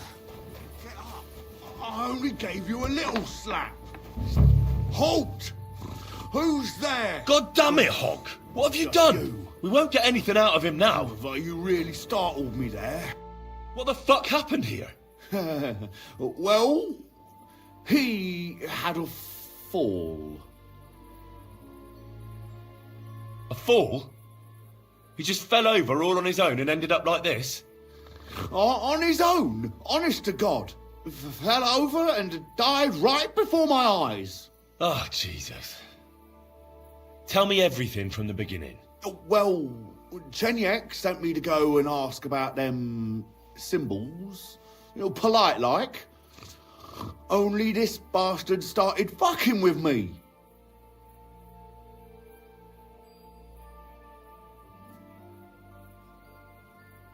And what happened next? He was laughing in my face, giving me all sorts of riddles. So I lost it and gave him a bit of a slap. Only he caught another one from the table on the way down and it ended up like this. Chenyek had a hunch this might happen.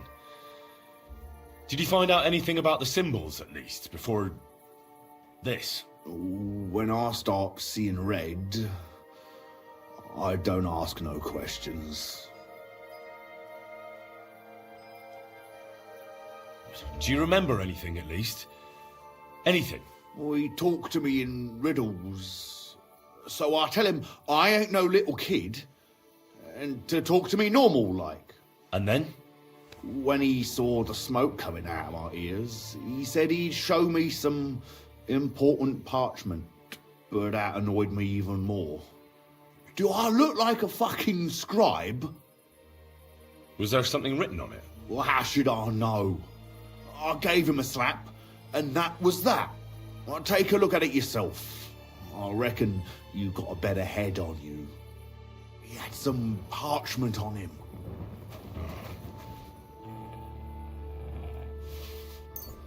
I can't read. Take a look yourself.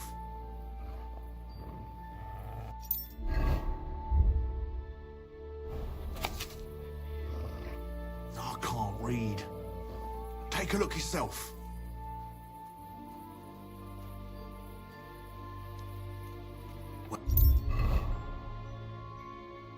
Oh, can you read it?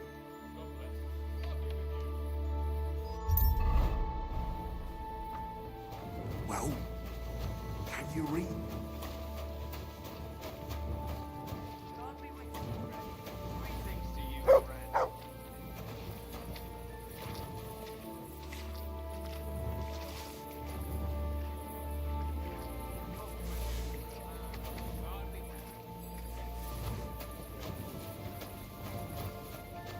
Well, can you read it?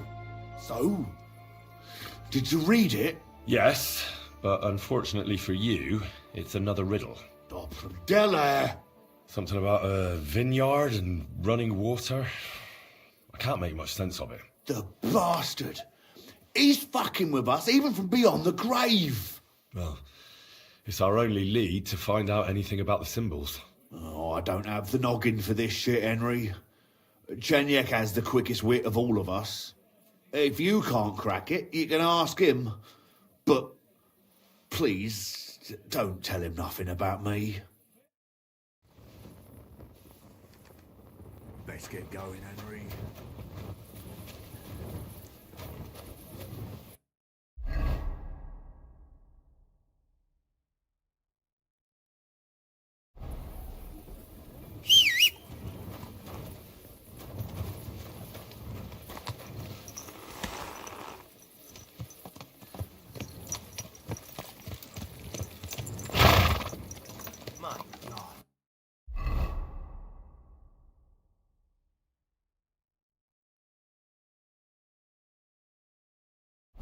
That looks like a bloody expensive horse.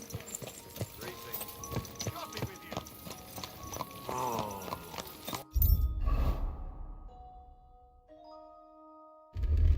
Why me?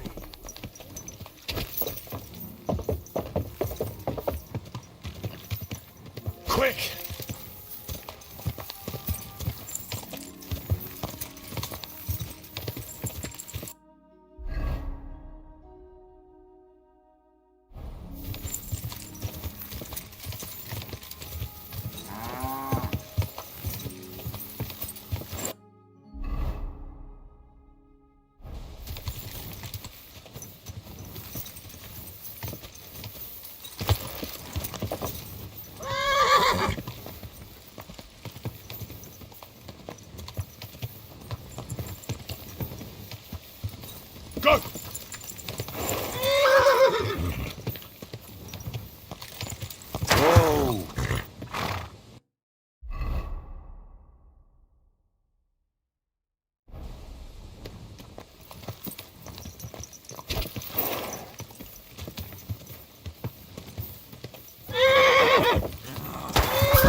What?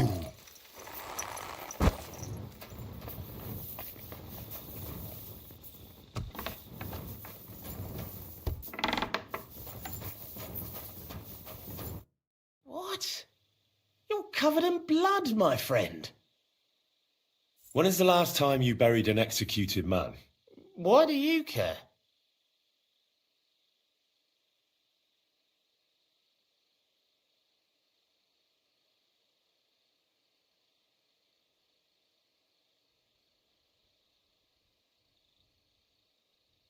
I want to know where he's buried. To see his grave. To see his grave? Really? It's damned odd that you want to see that grave in particular. What's so odd about it? Because the last executed man I buried was a fucking sorcerer. What? You heard me. A sorcerer.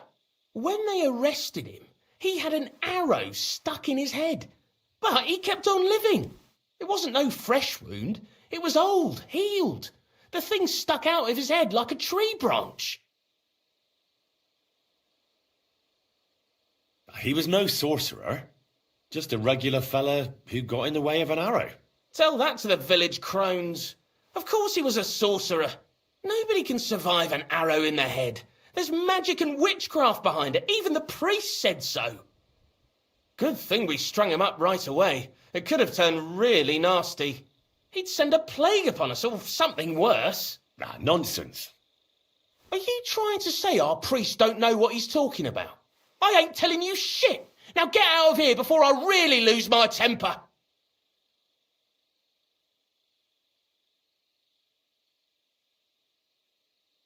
It's a blessing to see someone doing their job dutifully. I can see you take good care of the cemetery. I'm sure the abbot would be interested to know you're so conscientious. Thanks, sir.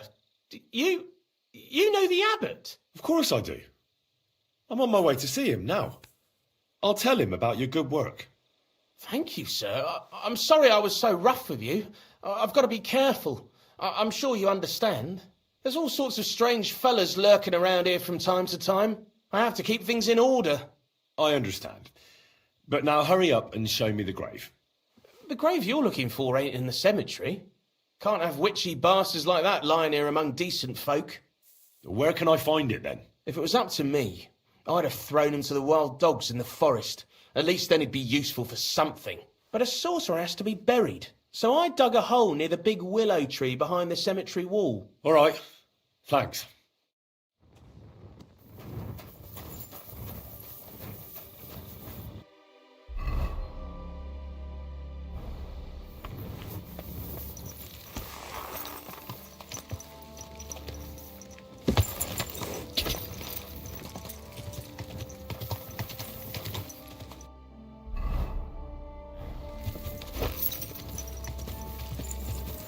Quick!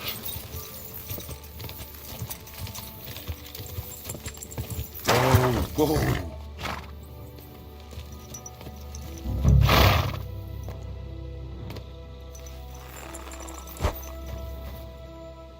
That looks fresh.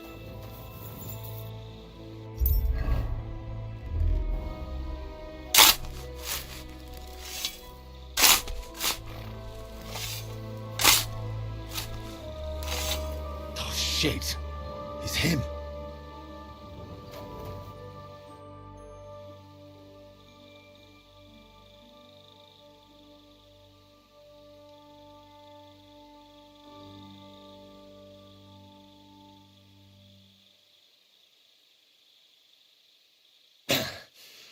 Yeah.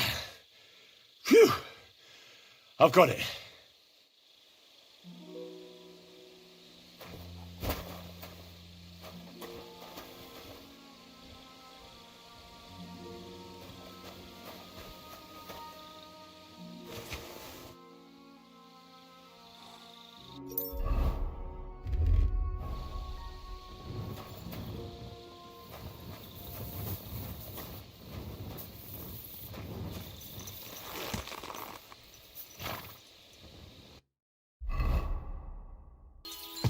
This might be the place. Looks like someone's already searching here.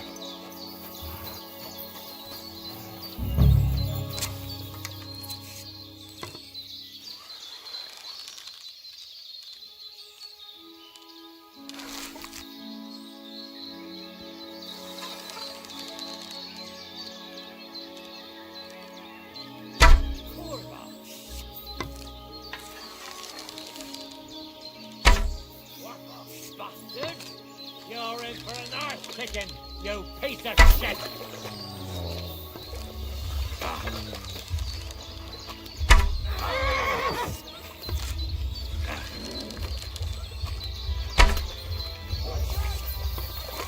You're no match for us, fucker. Let's see what you're making.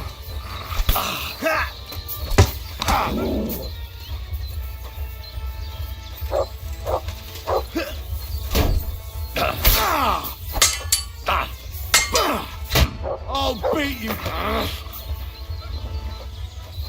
Show your stuff! Take it home!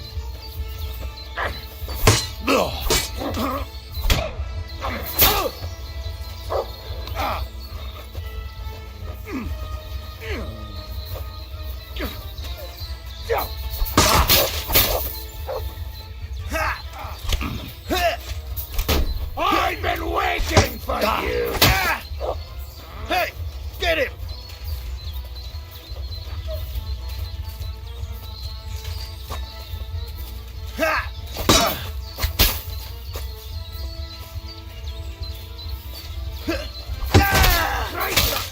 I'm bleeding!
Quick!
kellett volna beleütnöd az orrodon. Harapj, Széttalálom! Veled egy szempillantás alatt tisztázek! Legyen este 20!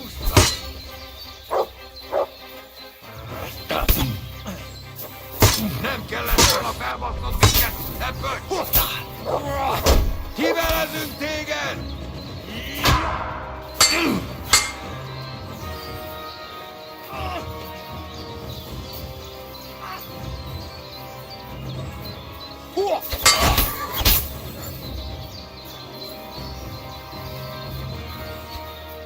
Túród a pofámat a rohadt! Ennyi volt!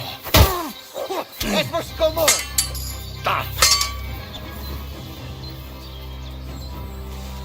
A fenébe nem érek rá egész nap! Na mi lesz? Te hullajelölt! Kivelezünk téged!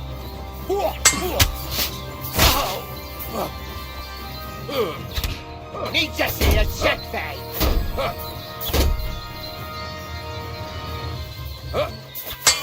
Essünk túl rajta! Nem kellett volna felbasznod minket, te pöcs! A fenébe nem érek rá egész nap!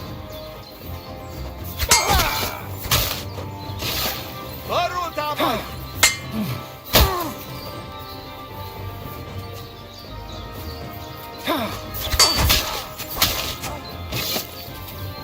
Na, mi lesz, te hullajelölt? A kurva életben!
brought you that mandrake decoction of yours. What'd you say?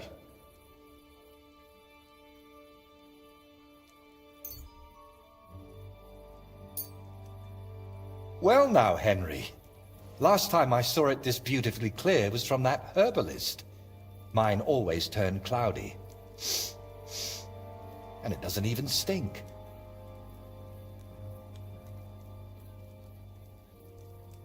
Well, hopefully it'll cure you. It won't happen, I'm afraid. This brew is like the liquor you'd share with a friend you've fallen out with. It smooths things over for a while, then the hangover comes. Unfortunately, I have nothing better.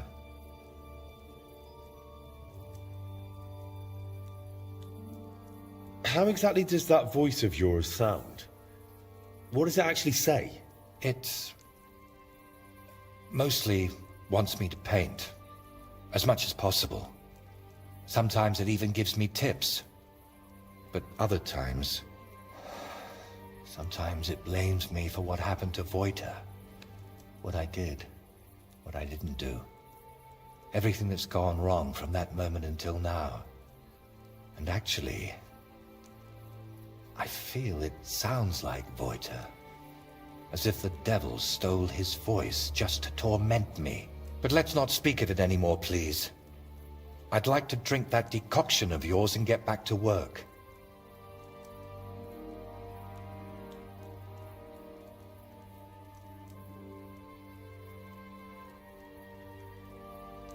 Have you ever tried dealing with that voice in some other way? Of course I have.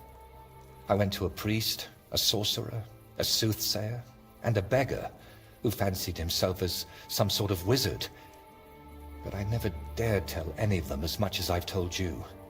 I also ate every herb I could find, drank every concoction, inhaled powders, and had leeches applied to my legs.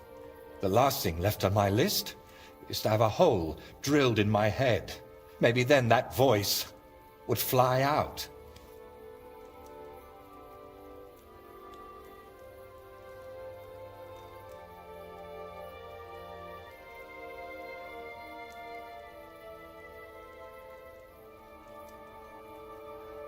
I'm still surprised you told me so openly. As I said, I trust you more than most. We've seen plenty of strange things together, and you never ran off or went to fetch the Inquisitor. Well, come to think of it, there might be a decent reward in that. But you wouldn't enjoy it for long, believe me. I'd cast some spell on you. Right. As they say, bottoms up. I hope I don't grow a third leg from this. Cheers.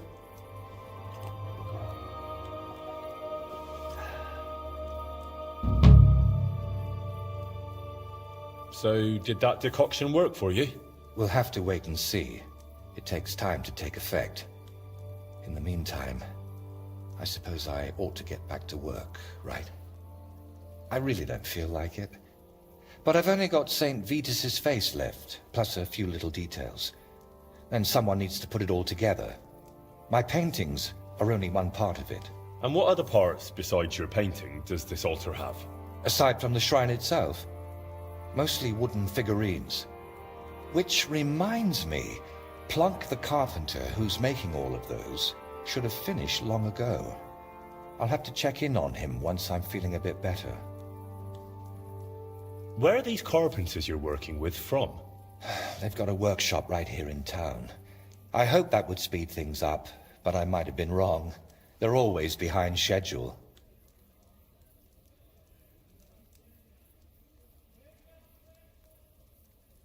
If you're still not feeling well, I can go and see those carpenters for you. Oh, I'd be really grateful. Tell Master Plonk I sent you personally. He'll listen to that. Plank the carpenter, eh? And where can I find him? His workshop's just a short way from here. Go to the fountain, then head for the city gate. You'll see it on your left.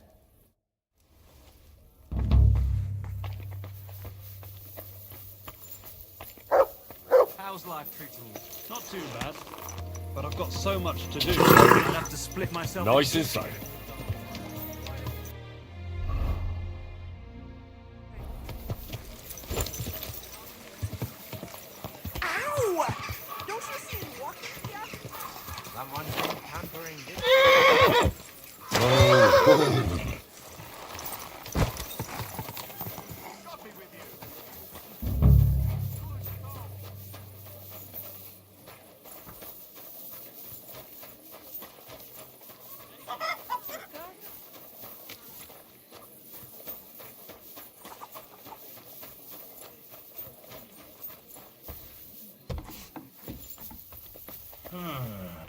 Greetings. Do you need something? Painter Voiter said he had you make figurines for the Sedlet's altar. How's that going? You'd best ask Plank about that. I don't want any more trouble. More trouble? Just forget it. Either you tell me what I want to know, or I'll break your arms. How about that? Hey, calm down. I need my arms for work. So? What happened? We got all the figurines done, except for the Virgin Mary. Krudash was making her, and he ran off with her.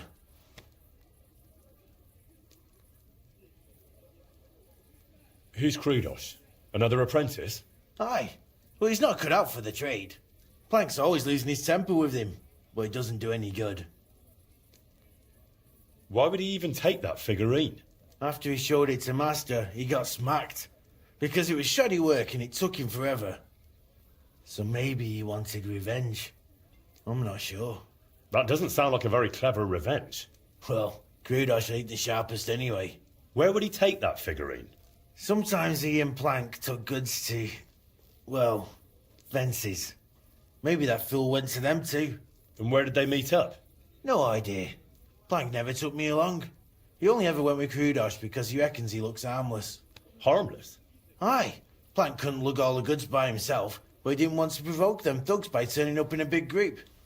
He was quite afraid of that gang. Their leader's called Reaper. Aha.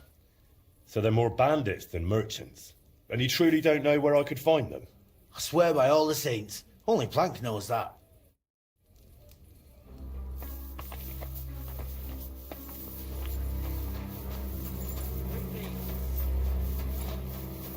How did it go? I went to see him, but he...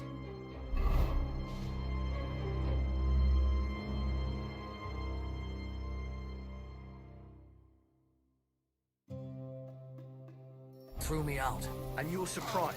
But it was just a simple misunderstanding. Bollocks.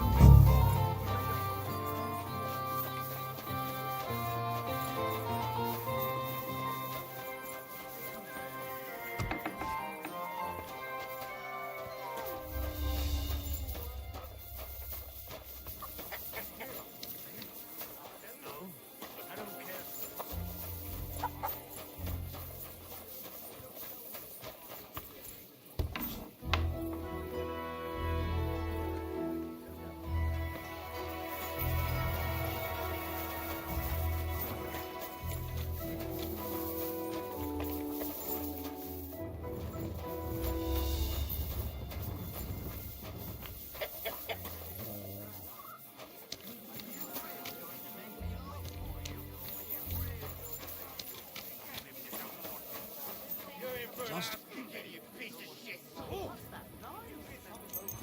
Oh. Christ, come on, man!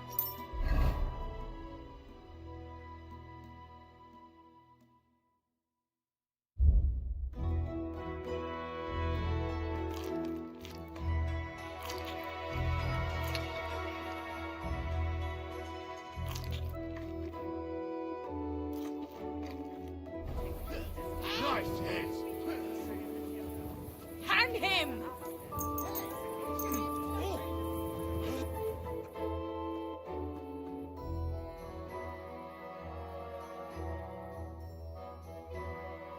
Stop where you are! We're after you! Surrender at once! Easy! I surrender! I've got it in for you, scum. You've been loitering around where you shouldn't have, and I've received reports of things going missing. Don't think we're idiots. You've been accused of theft. You'll pay a fine, and if I don't find those things on you, you'll pay for them too.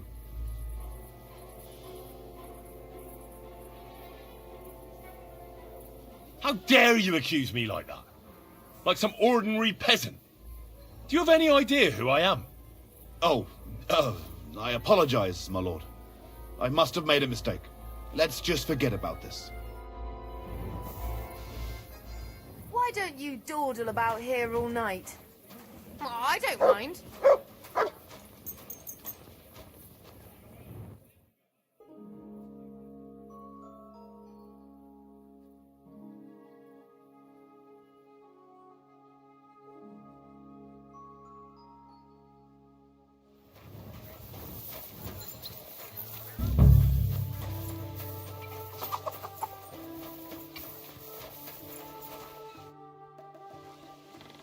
Steelow told me your other apprentice stole the figurine of the Virgin Mary. Oh, I'll break that scoundrel in half. So it's true that he took it and went off to sell it to some fences? It's quite possible. He just walked off with it? Why would he do that?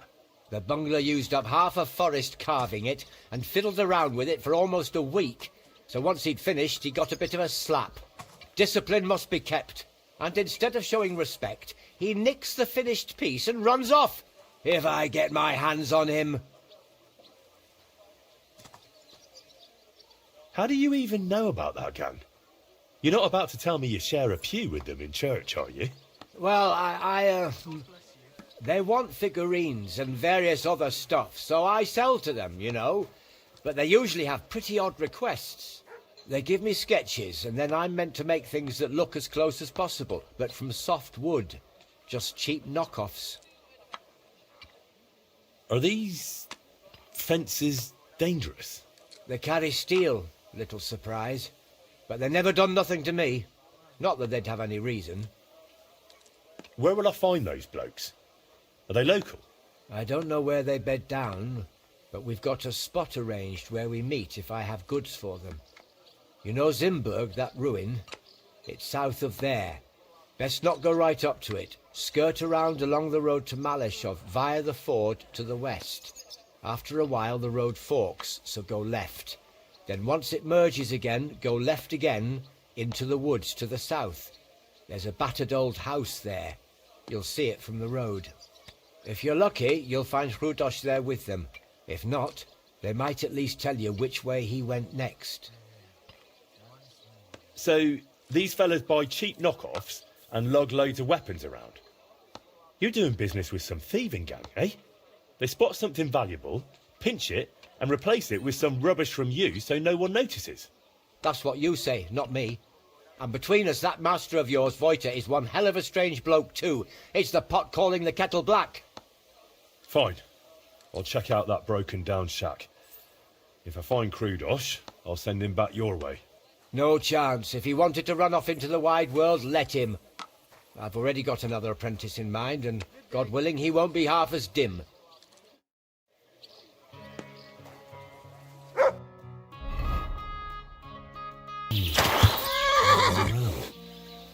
But maybe they left something behind.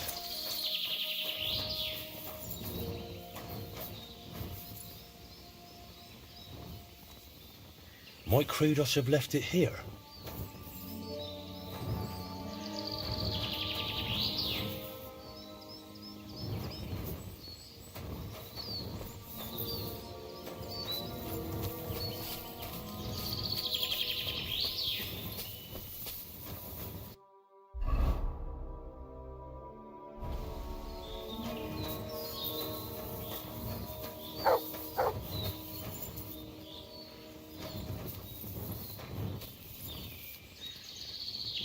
Here, Matt. Search.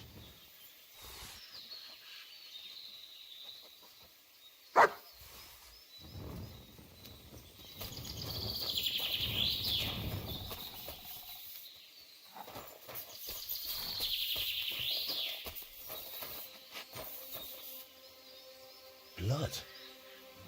Could they have fought amongst themselves?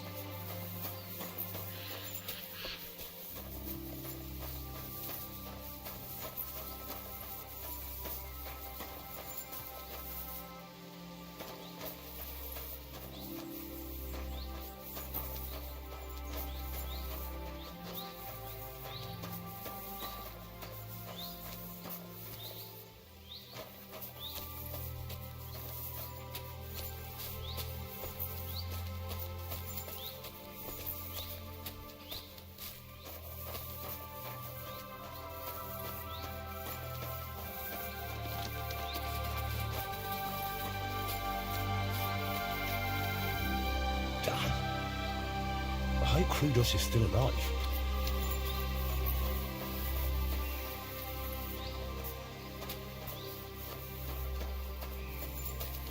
What have you found, boy?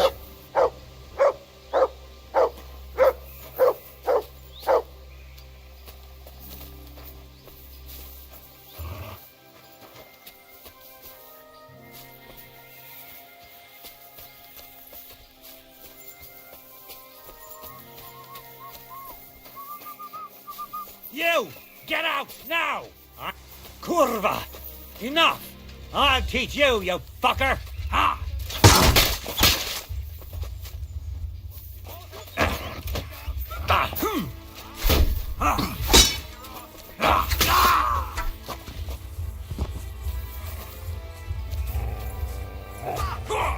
You're no match for us, fucker!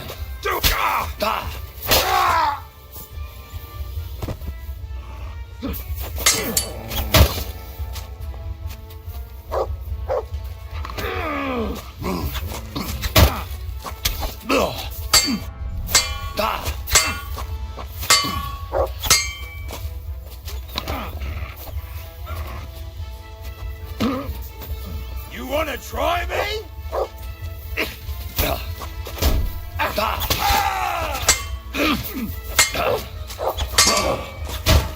Surprise?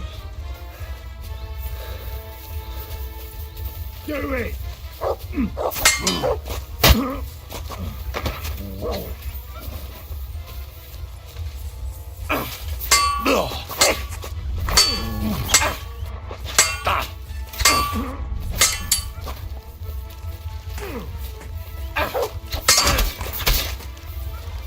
What the fuck was that?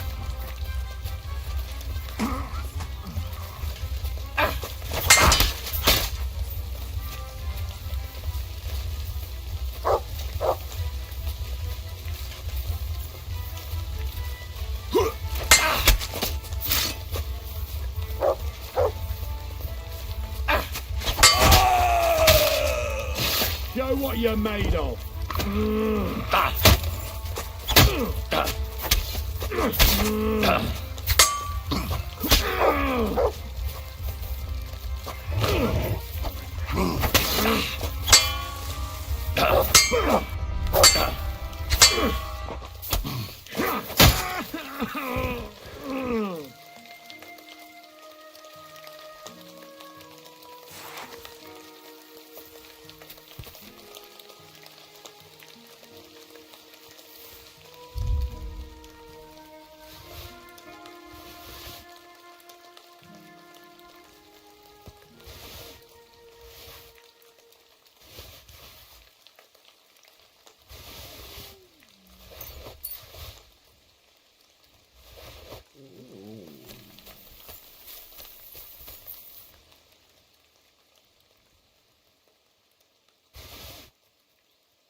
That's probably Krudos. If he's here, then the statuette must be too.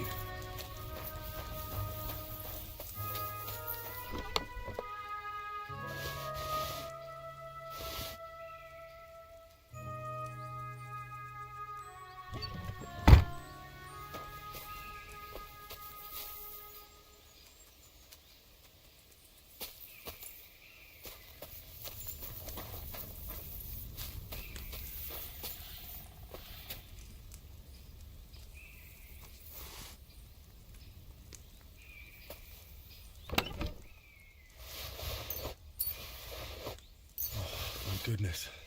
It's fine. Now time to hurry to Voita. Amy! That was incredible. Will you let me go? We'll talk later. Just untie me first.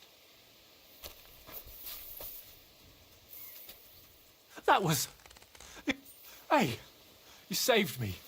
Thanks a lot. You all right? I am now. Don't know how you got here, but thanks. Never been smacked like that.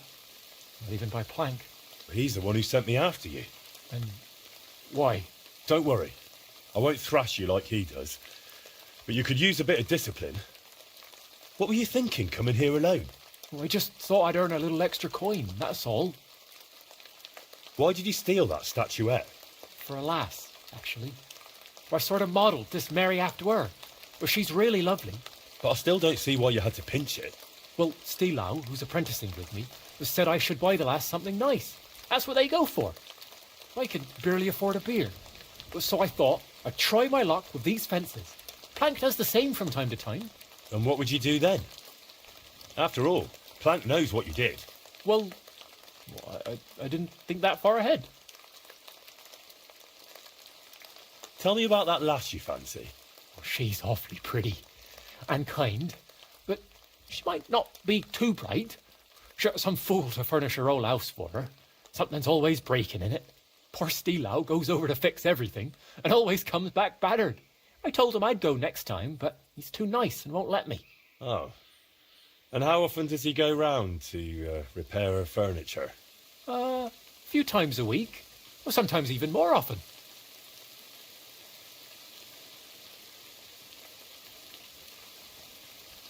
Then next time, just say you'll go instead. Or the two of you go together. It'll be easier that way. Yes, that might actually work. Why were they holding you in the camp anyway? They got the statuette, so what else did they need you for? They asked if I'd make more statuettes like that, so I said sure, if they paid well. Then they said I'd better make them for free. Next thing I knew, bam, I was tied to a tree. Oh well. What did you expect? That they'd pay you handsomely and let you run home? Maybe. What will you do now? Will you go back to the workshop? No way! Plank would beat the life out of me. But I was thinking, those bandits didn't seem badly off. Maybe I can find another gang and join them. Oh, brilliant idea. As long as you don't value your own life. I don't really understand it.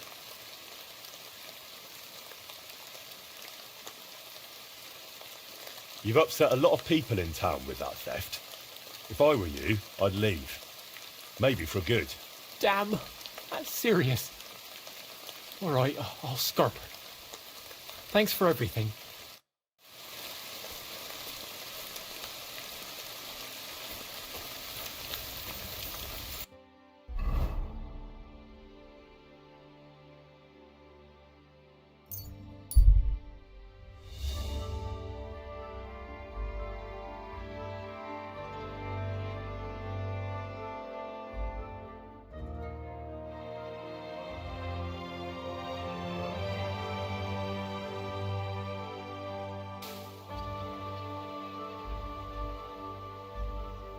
Halt!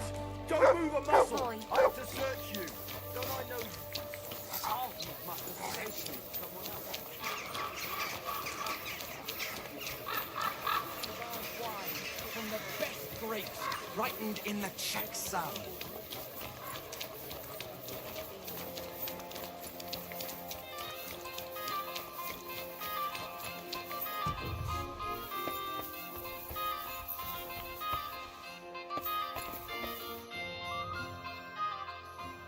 I brought you the final statuette for the altar.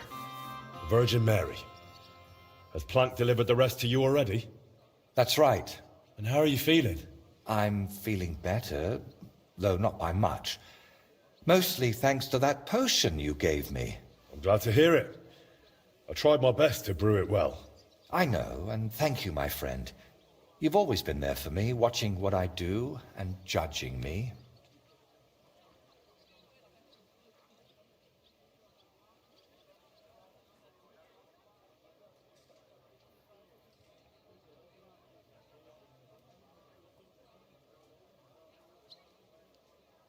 Of course. Did you expect anything else? No, it's just... Thanks to you, I had a moment to think about myself, about everything I'm doing. I am just one step away from finishing this grand daub. But now I'm not even sure why I'm doing it. Did I really want to honor Voita's memory, or was I just meant to think that? What if it's not my own idea, but something that skull planted in me? What if it was put into my head by the devil?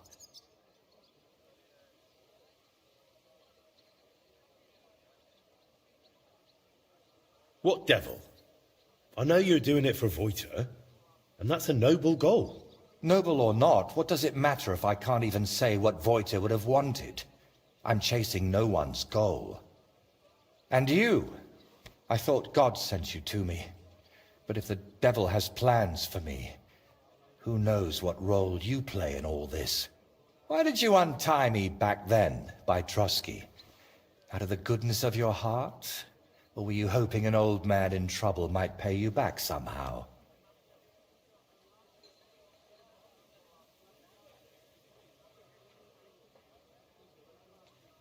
I didn't even think about it. You were just someone who needed help. And then you went looking for my things, even though the whole mess was really my own doing. You should have left me there at that tree. Maybe the Lord would have taken me to him then, but now, after all this, one trial after another, and I fucked them all up. A good Christian doesn't bow to idols or spawn infernal beasts. I drove out one devil with another, and pulled you into it too.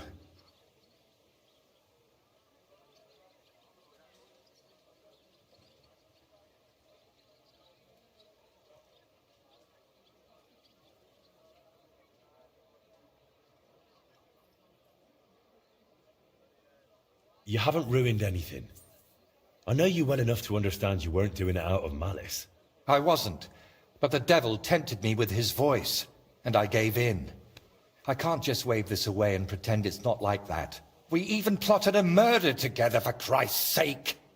When Burkhard showed up, I heard nothing but that vile, sulphur-smelling whispering. I wanted that man dead, and those down below were delighted. But it solved nothing. I only pray that the lads in his gang find a better path in life.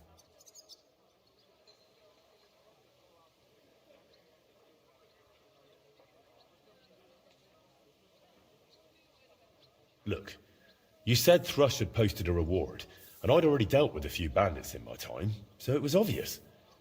Nothing more than well-paid justice. And everything you did for me here in Kuttenburg, was that just for coin as well? That's not how it is. I just thought it best to kill Burkhard before he killed you. Damn it, I care about you. That's exactly what I can't understand. I always chased noble goals, and it never turned out well. You know full well how it went with Voita. Everyone unlucky enough to cross my path ended up dead, insane, or at least forsaken by God. Honestly, I don't understand why you're still here. I'm here because you're my friend. And I'm definitely not going anywhere. A friend? Henry, I appreciate your help. But... But what? But sometimes I feel as if you and the devil who's tempting me are working hand in hand. Yet I believe you're not a bad person at heart, so I'd like to ask you something. I've spent my whole life heading towards this moment. But if it really was the devil guiding me here, do you think, if I finish this painting, I'll sign away my soul to him forever?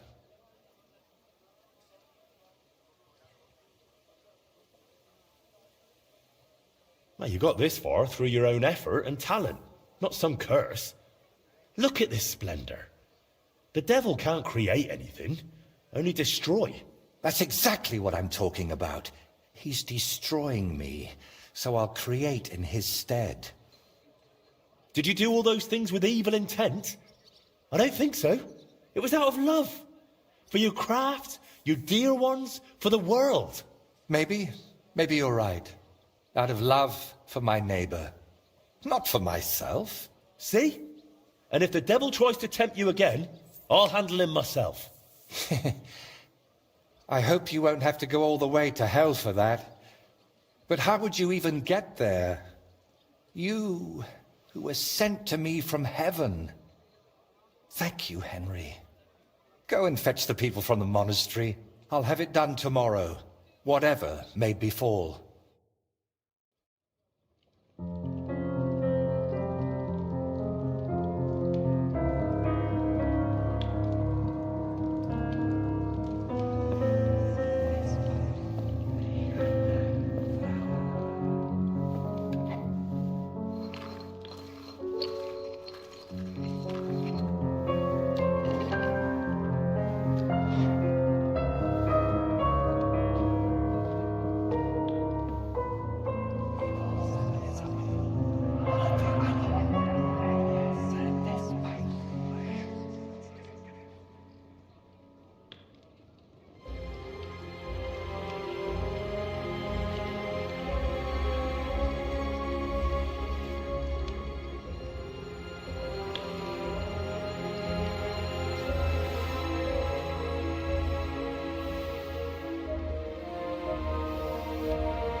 So, that's that.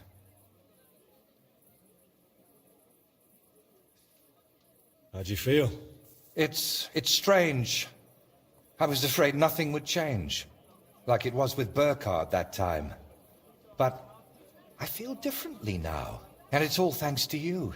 You stayed with me until the end, and I realized God's still giving me a chance. I know it won't bring Wojta back, but I wanted to achieve something in his name. As if like giving him more years in this world. And it worked. And what about your head? Do you still hear the voice? It's gone quiet. I still sense something there, somewhere, deep down. But it's silent. Well, let's hope it stays that way. And remember what I said. If it shows up, it'll have to deal with me.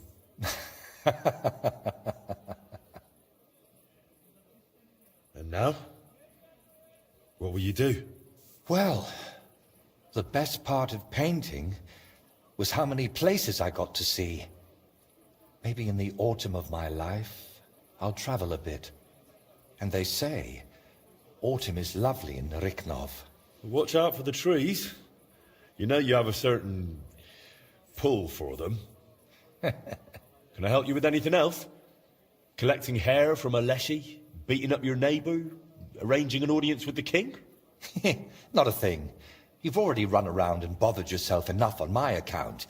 This time, I'll take a leaf out of your book, and I won't just hide away at home. Take care, then. You too. Drop by again sometime if you ever want a shield painted. It's the least I can do for you. And there's one more little matter. What is it? After everything that happened, well, I wanted to entrust you with my painted friend. Take my skull, please, and take care of it for me. And if it's not too much trouble, grant it eternal rest. It deserves that too. I'll do what I can. Thank you, dear Henry.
I hope you can rest in peace now, Voita.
Is that you? I thought I recognized you. You look familiar too. It's me, Odolin von Wotitz. You gave me a few groschen to help me on my way. Ah, now I remember. You were being held hostage by the League of Lords. That's correct.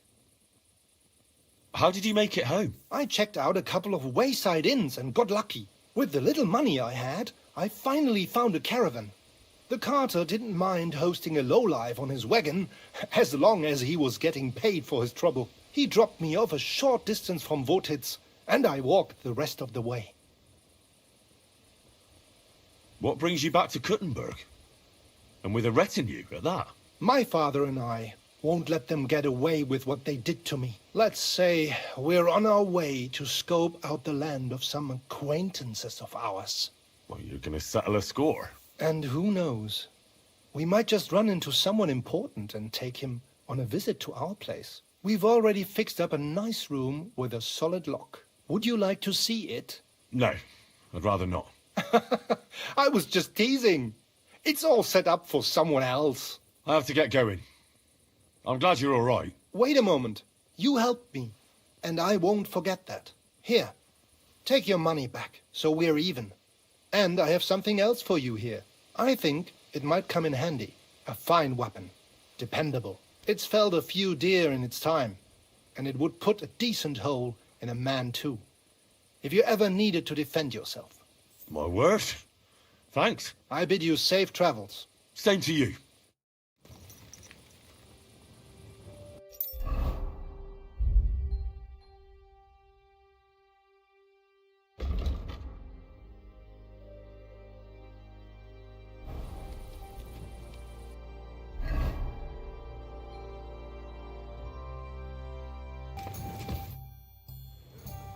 I'm looking for Pasha. Have you seen him around here? Oh, you must be that good Samaritan, helping us out with our little matter. Maybe. And who are you? They call me Heir. I've been waiting here for you. Pasha had to return to the camp. He's got duties to attend to. Leadership duties. See? I get it. So, do you have it? Did you find the arrow? Of course. I'll keep my promises. All right. Show it to me.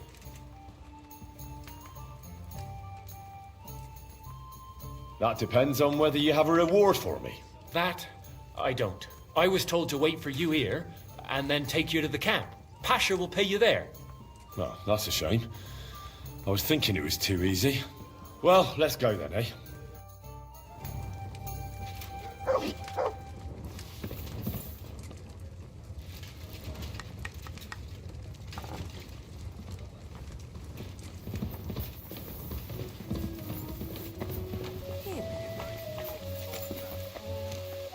Innkeeper, a beer! Hey, where did you find it? I mean, where is Karel buried? In Sedlex. There's a big willow tree near the cemetery. He's buried beneath it. What, do you want to put flowers on his grave? I'd like to. There's no time. Pasha has big plans with the arrow, so I reckon we'll start robbing again soon. I'm worried what will come of it. What are Pasha's plans? Robbing? On a grand scale. Well, he's not like Karel. Pasha wants gold, booze, ores. Most of all, revenge. I'm afraid it'll end badly.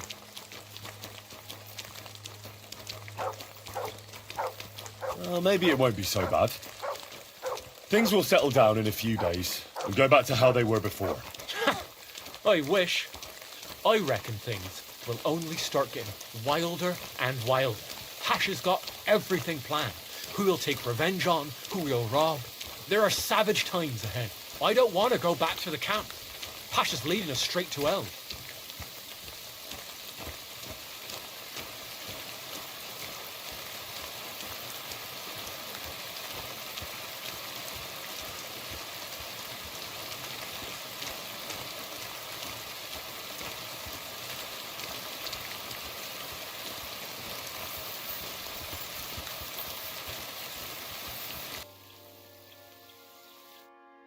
What's going on? Hey, listen up. Pasha mustn't get the arrow.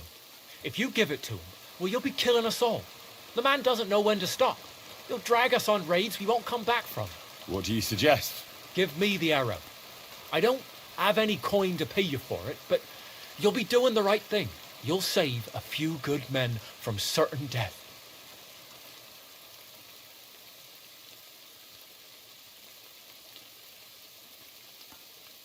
If I give it to you, what will you do with it? I'll go somewhere far away and start my own gang. I don't need mountains of gold or revenge like Pasha. We'll be happy with a little and we'll have a good life. Like with Karel, and the arrow will help us.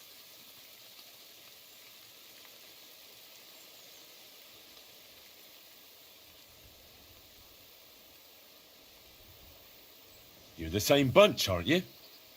Why shouldn't Pasha have it? Well, because if he gets his hands on it, he'll kill us all. What kind of nonsense is that? It's the truth. Pasha isn't like Karel. Karel was like an holy man. He preached like a priest. We kept talking about humility, about how we only need a little to live. He always said, an humble life can be a good life. He sounds like a good man. A shame. He was. Pasha, on the other hand, well, he's different. He keeps babbling about how we'll have mountains of gold just as soon as he gets his hands on the arrow, and how he'll take revenge on all those who did him wrong. Well, he's like a madman. I'm afraid he'll drag us into something that'll have us all swinging. That's the risk of being a bandit, though. It can cost you your neck. So it is.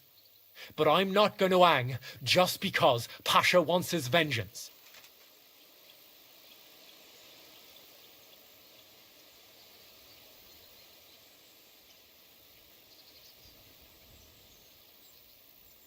I'll give you the arrow, but only if you promise me you'll stop robbing people and find honest work. I could lie to you, but I'll be honest. I was born a thief, and I'd like to die as one too. I couldn't handle being cooped up in some workshop all day or shoveling shit on a farm. I want to start my own gang, and for that I need the arrow. In that case, I can't give it to you. I was worried this would happen. Look at it this way. We're all alone. Here, nobody'll hear you scream. So, either you give me the arrow, or I'll take it from you.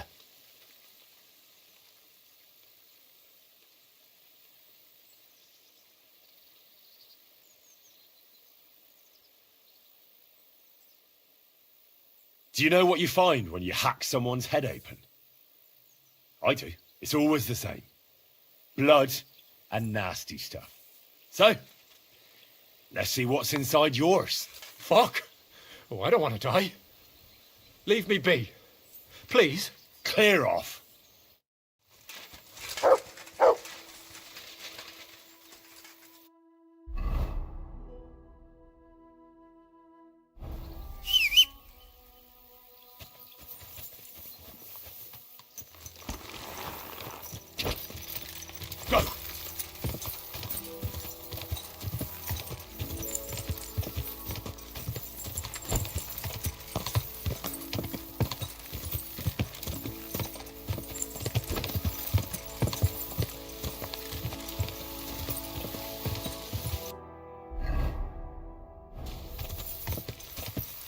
Go!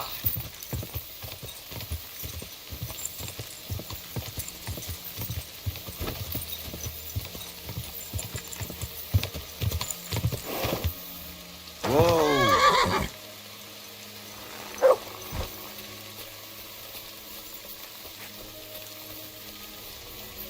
Sod off! What have you found? What? I found your Carol. He's buried in Sedlets. Glory to the Lord. And the arrow? Do you have it?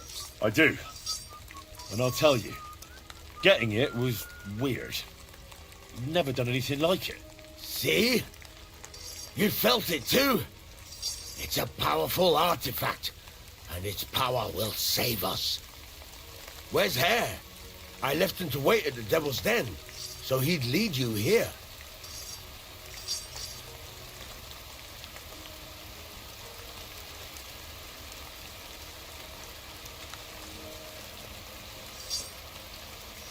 He was at the Devil's Den, and we left together. But along the way, he attacked me and tried to take the arrow. That whore, son! I knew I couldn't trust him. He was always babbling about how the arrow will kill us. But I didn't expect him to betray us. I hope you took the fucker down.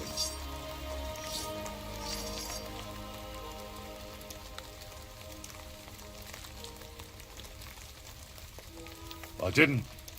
I let him go. Kurva! The fucker! No matter. We'll find that traitor and make him pay for what he did.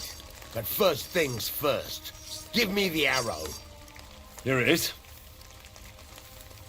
That's the one. Incredible. I can feel the power. It really is the one. Lord, thank you for this gift. We'll do great things with it. I'm glad you like it. Now, what about my reward? Hold on, lad. We're not done yet. Back then, it was me that picked the arrow and shot it. First, it seemed like an accident. But it was the hand of God that guided me.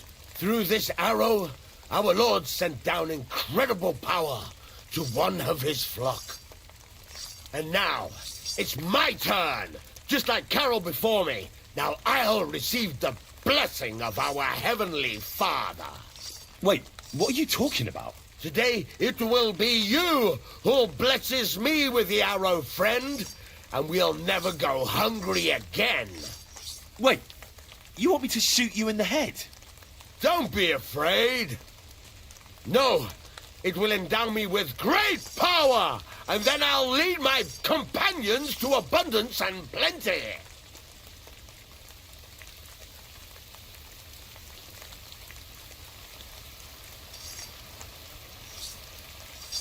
I'm not going to shoot you.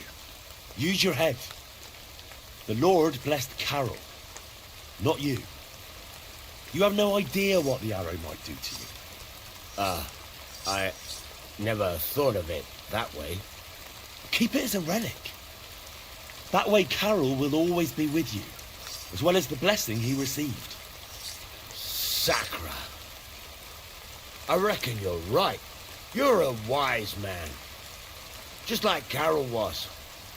Thanks to that arrowhead, he'll be with us in spirit forever. Exactly. Thanks for helping us. Here's a little something in return. And God be with you. Thanks. And best of luck to you.